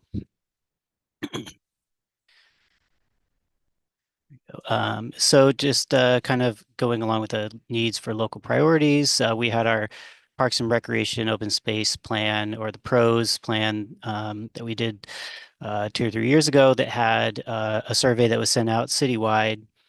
And 42% of the respondents on that wanted improvements to the local playgrounds at our city parks. And then just a few photos of the existing playground on the bottom left there. It's an older photo, probably from mid 2000s. And then just another shot of the playground shows another amenity, which is the basketball court, which is just next to the playground. So this image here shows the 10-minute walk shed within the park. You can see the park outlined in the yellow in the center there. Based on census information, there's approximately 700 children that are within a 10-minute walk of this park. And then the only other nearby park is about a 15-minute walk from here. And then this park site is about a 5-minute walk from an elementary school just south of here, which is kind of pointed out in the orange lines there, the southernmost line. And then there's also several home-based daycares within the neighborhood. It's a small, or the lots in the neighborhood are pretty small lots, so it's pretty dense, single family, mostly single family area. And going on or continuing with the local priorities statewide. So this project directly advances several of the SCORP State Comprehensive Outdoor Recreation Plan priorities. It lowers barriers to physical activity. It serves an area with high health disparities. It reaches an underserved community, and it will meet and exceed ADA standards. And then because it's a central city park, I guess, it'll reduce vehicle trips by providing a close to home recreation option, and also, as I mentioned, the in-home daycares that are in the area. Here's some just kind of data from the social vulnerability data, which, as the census tract, it shows this neighborhood ranks at the highest level for socioeconomic determinants, which is a 10 out of 10.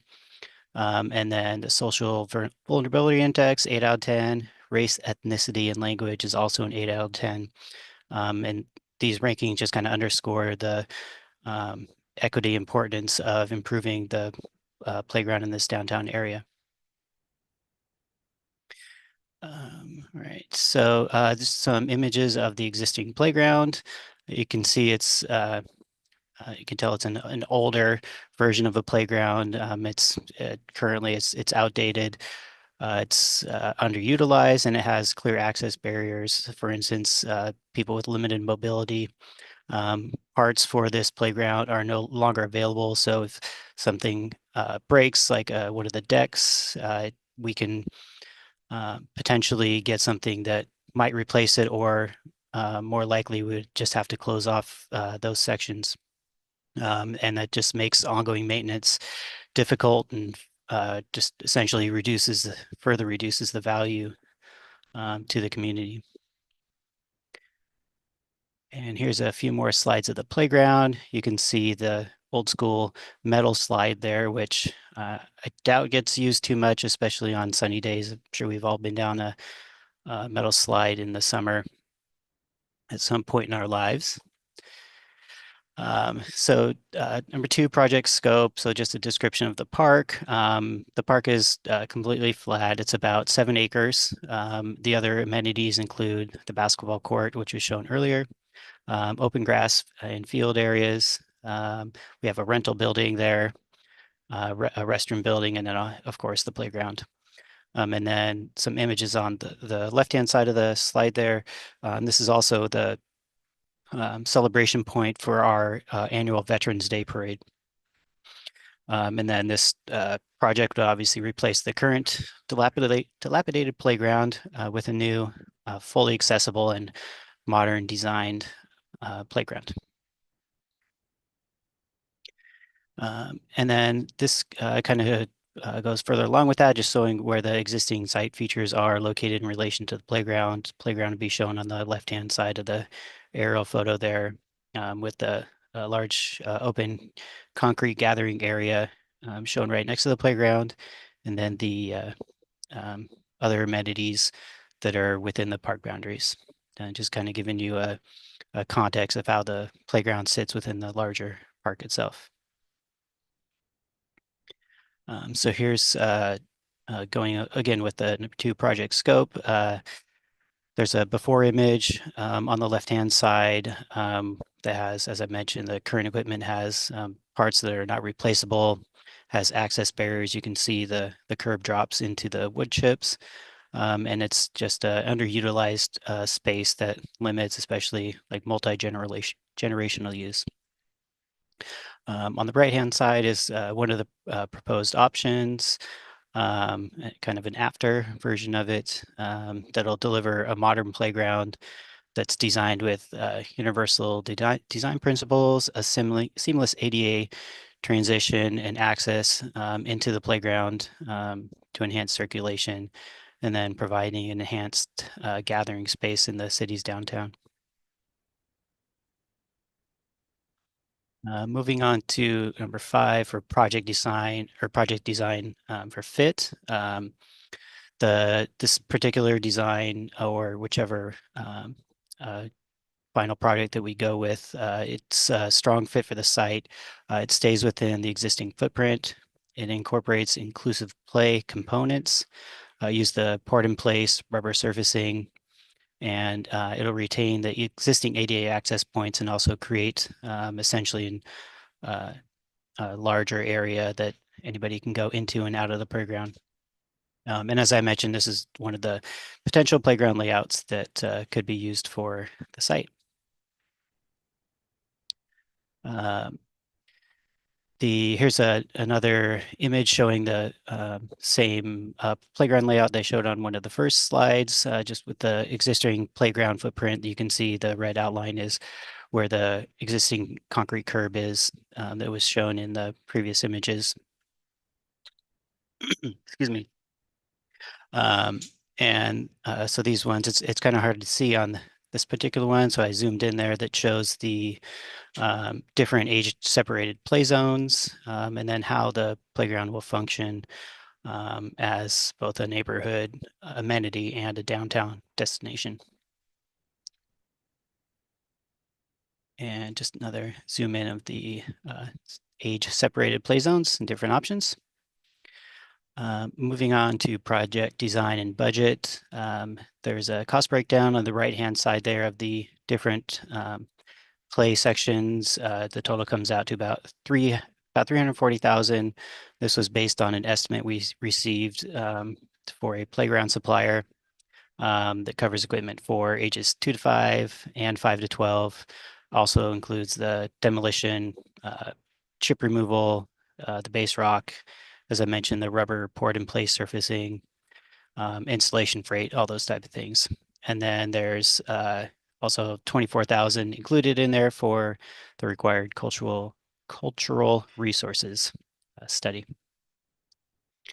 And then there, just to kind of bring some further breakdown on the project design budget, this just shows a line item list of the project that we were quoted, which includes the port-in-place surfacing, which came out to about 90,000 of the approximately 340,000 total. Moving on to project engagement. As I mentioned, the public input was gathered through the pros plan update surveys, which we did, as I mentioned, a couple years ago with our update. These were offered in the nine most common languages which are used within the Auburn School District. So we worked with the school district officials to gather those. And then if we receive the grant, we'll go back with some playground design options to go out for additional community input for this specific site before our final selection.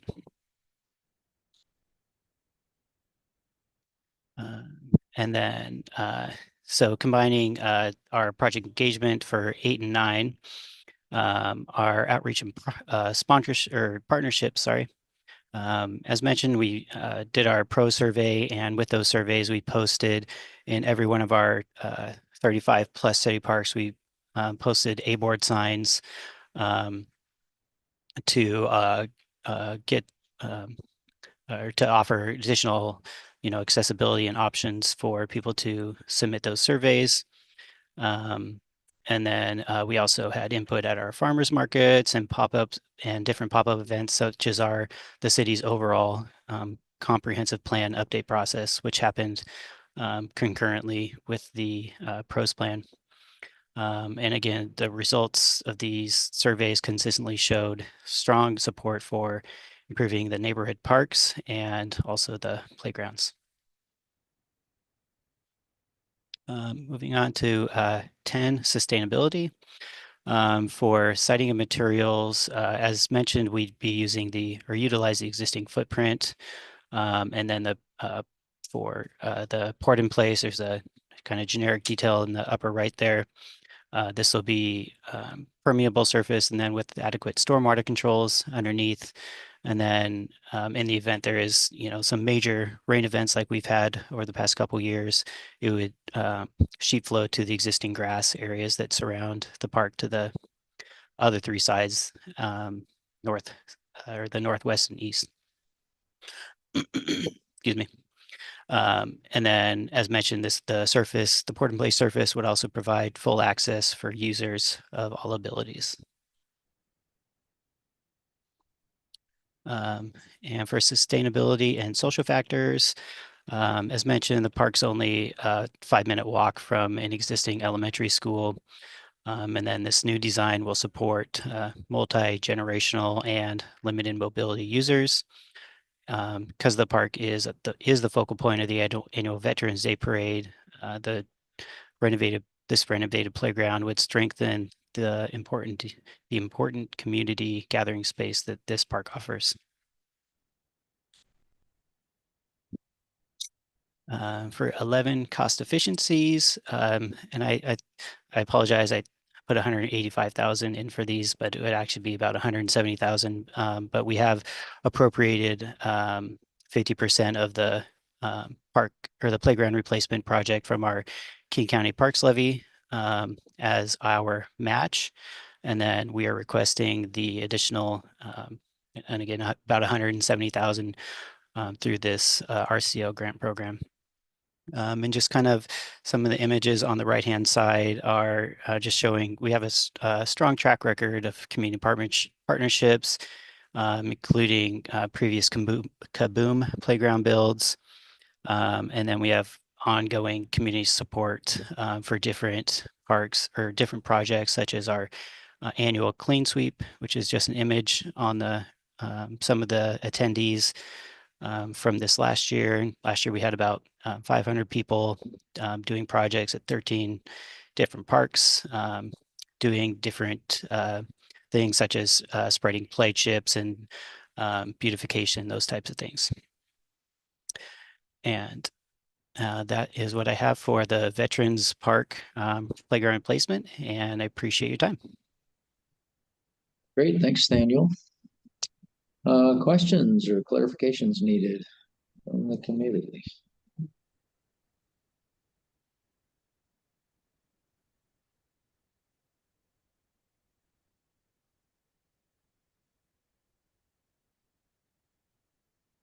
See any hands?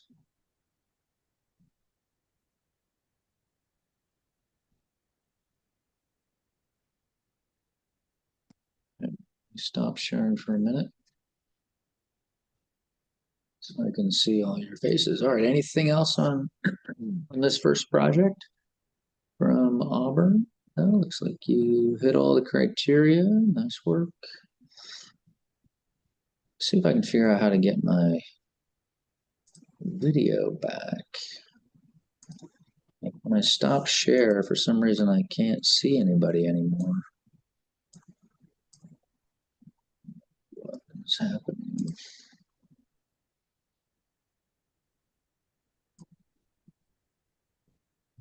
Anybody has any ideas? There might be a setting. Ah.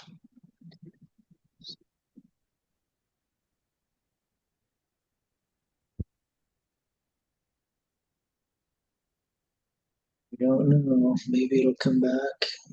Is it minimized in a corner somewhere, maybe? No, because when I stop sharing, then then there you are. It's just when I share, and I'm sharing to a different screen too, so it shouldn't even be.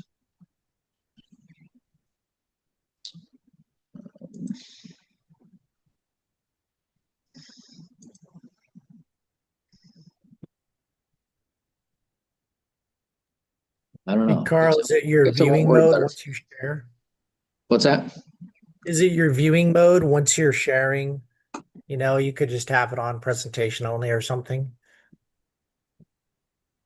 It could be. I just don't know why it suddenly just changed.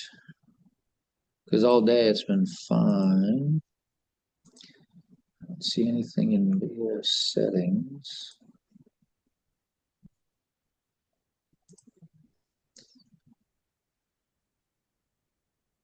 Mirror my video preview. I don't know what that is.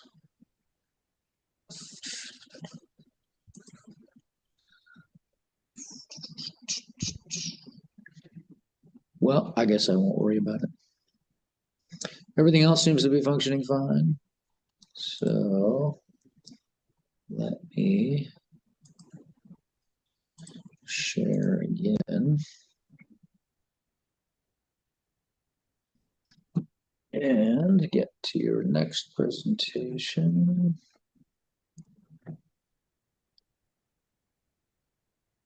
All right, Terminal Park.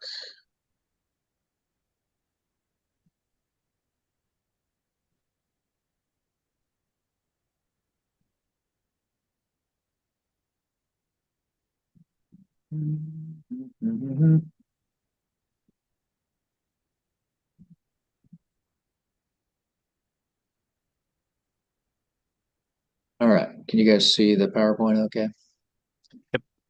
Okay, good. Sorry for the delay. This is just weird.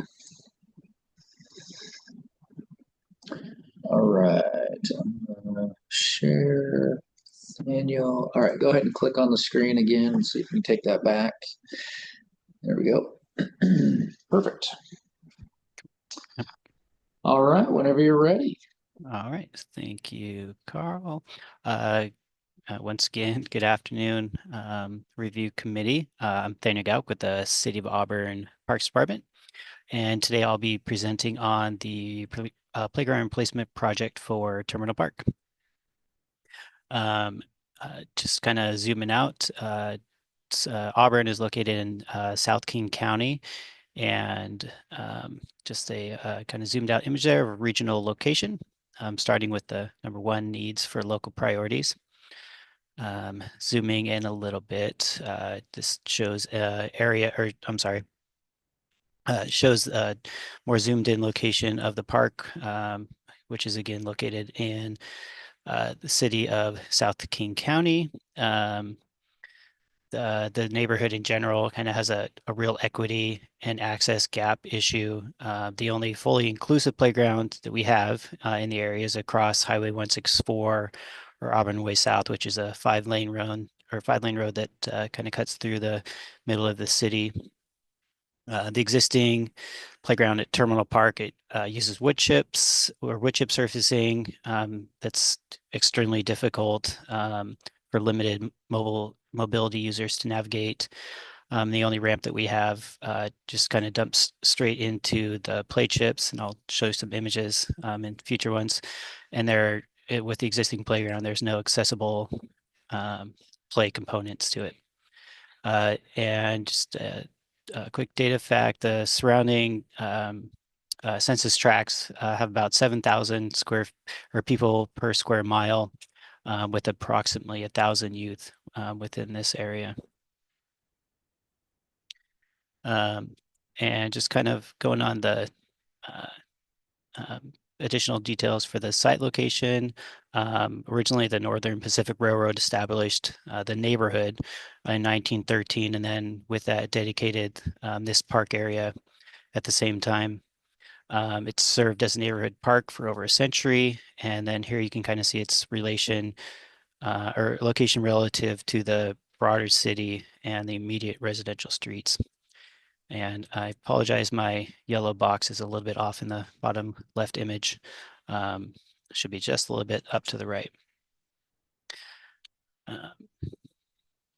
Just continuing with the needs for local priorities, just some social vulnerability and PROS data, the Washington tracking network data. It shows this census tract where the park's located, ranking extremely high on multiple vulnerability issues, social vulnerability index 10 out of 10, disabilities 9 out of 10, single parent household, excuse me, households a 9 out of 10, people of color, and primary language other than English also 9 out of 10, and then the overall socioeconomic determinants ranking a 9 out of 10, with 10 being the highest impact.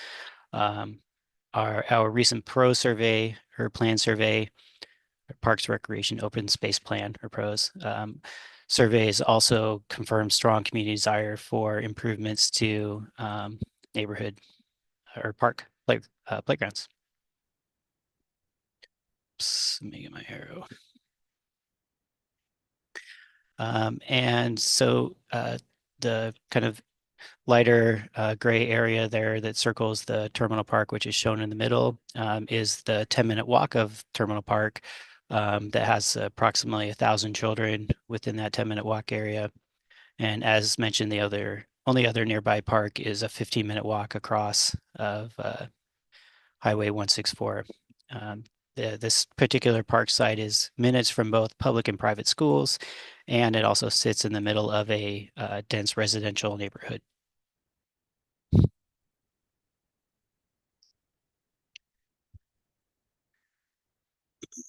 So this slide here is just showing kind of the layout of the existing park. It's about 1.2 acres, has a large open grass area, benches, tables, and then obviously the existing playground.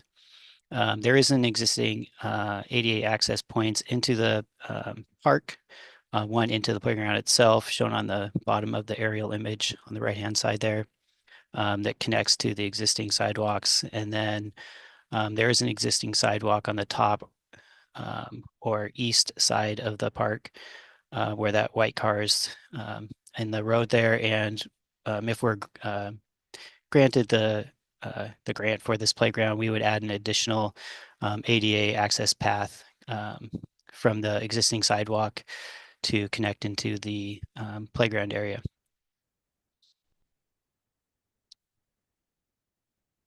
And here's some kind of zoomed in details there. The two images on the bottom right show the existing accessibility routes into the park. The one in the middle on the right would be the one that goes directly into the playground, which just kind of drops off into the wood chips. Then the image in the top right would be just a proposed layout of an existing or from the existing sidewalk into the concrete area next to the playground, where we'd add a concrete pathway. And that's would not be part of the grant requirement. We would use our existing park monies for that part of the project. And then, so here again, this is some images of the existing playground. You can clearly see the existing wood chip surface, the limited equipment, and the lack of inclusive or accessible features. And then this is the primary recreation opportunity and area for the roughly 1,000 youth or children that live within the walkshed.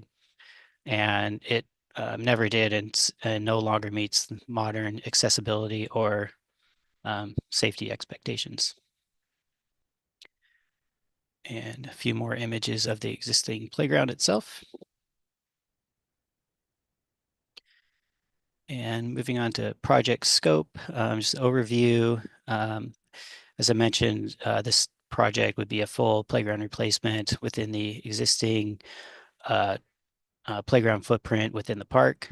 And then we'd remove the old equipment and wood chips, installing the new inclusive playground, and then poured in place rubber surfacing to ensure full mobility access to the to and throughout the playground. So these next slides, and I'll zoom in. I know this image is hard to read.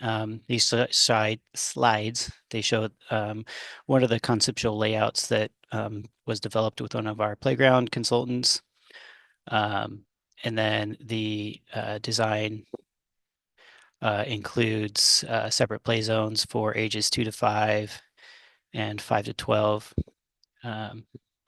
including that has inclusive components, allow children of all abilities to play together, fully accessible poured in place surfacing, rubber surfacing, and then staying within the existing footprint of the playground to protect like the surrounding trees and open grass spaces, and then also maximizing the areas of play. Sorry, skip that there. And then project scope, the potential playground layout. This just zooms in a couple of the options for new features. You can see the inclusive design components within those. Project design for fit or site alignment. The quote that we got for the playground is a strong fit for the site and for the identified needs within or from our surveys. As I mentioned, it reuses the existing footprint, includes inclusive play equipment, utilizes a new port-in-place rubber surfacing that's fully ADA compliant, and then we'll retain the existing sidewalk access points and then add the new ADA connection that I mentioned in an earlier slide. And these options kind of directly address the accessibility barriers that were shown in previous slides. Project design for budget. The total playground cost replacement is about $332,000 based on an estimate we received from one of our playground designers. This includes equipment for both age groups 2 to 5 and 5 to 12, or 2 to 12 and 5 to 12. So different options for that.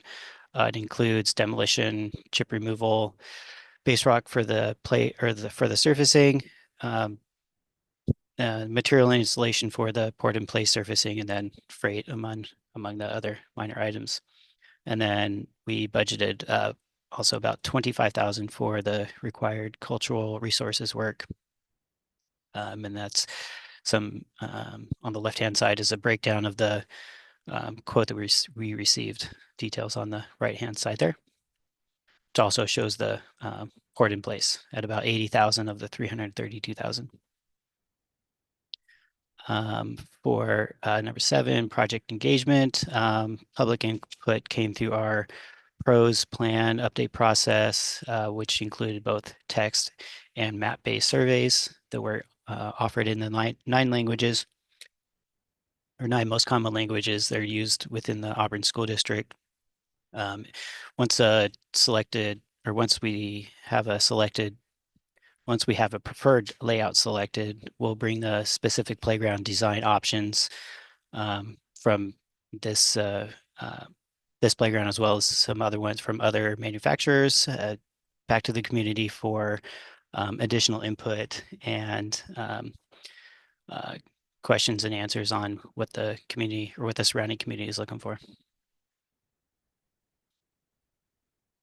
For 8 and 9 for project engagement, community partnerships, community and partnerships. So we placed the PRO survey signs at all of our 35 plus city parks, and we ran or partnered with the city's planning department for Speak Up Auburn, which was an outreach effort tied to receive comments for the city's overall comprehensive plan. And the results from the surveys consistently ranked improved playgrounds and accessibility as high priorities. And we've continued to will continue to coordinate with neighborhood residents and keep the public involved if the design advances based on this grant application. Number 10, sustainability for ecological impacts or factors. As mentioned, we'll be staying within the existing footprint. We'll recycle the wood chips to one of our local wood or refuse, or not refuse, but recyclers. Use the current infrastructure such as the sidewalks and existing concrete area on the right-hand side of the image there.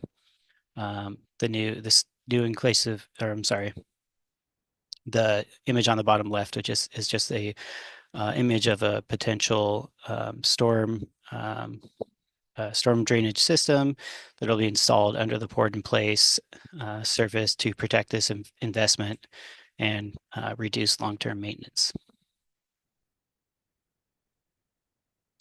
Sustainability for social factors. As mentioned, this park is near both public and private schools, and then the new inclusive playground will allow limited mobility children, and of course the adults who care for them, to be able to fully participate and circulate through the playground and serve as a stronger neighborhood gathering place.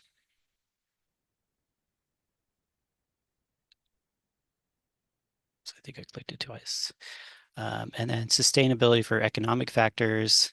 Whichever playground installer we go with, we'd use a local installer.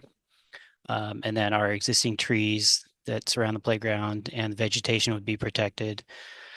And due to the age of this playground, the replacement parts are no longer available, whereas the new equipment uses advanced materials that'll significantly extend the useful life and reduce future replacement costs.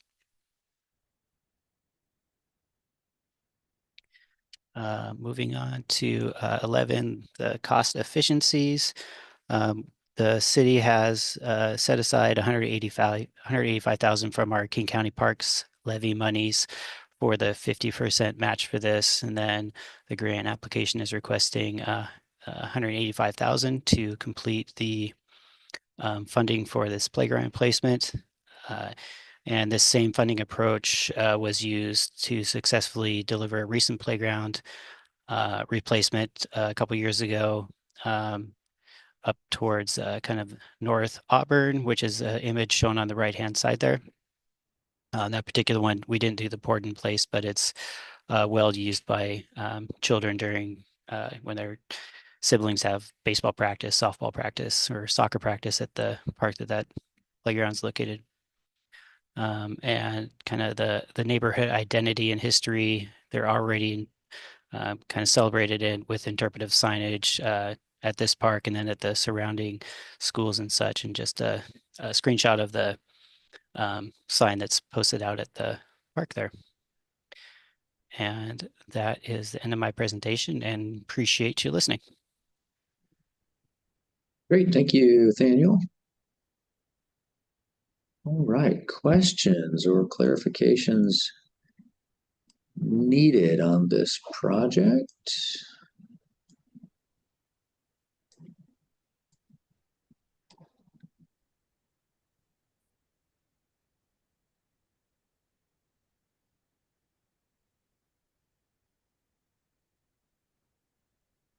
Not seeing any hands going once, going twice.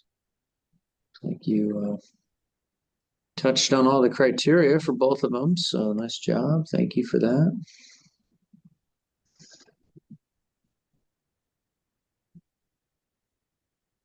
All right. I think we're good. Well, thanks again, Daniel. Yep. Appreciate everybody's time. All right. Have a good evening. Y'all too. Thank you. All right. If advisory committee members could just stay on for a little wrap up. That'd be great, but that brings us to the end of day one of WWRP Local Parks category grant evaluations. So appreciate our advisory committee, all of our applicants sharing projects. We have 3 more days to come, but yeah, appreciate anyone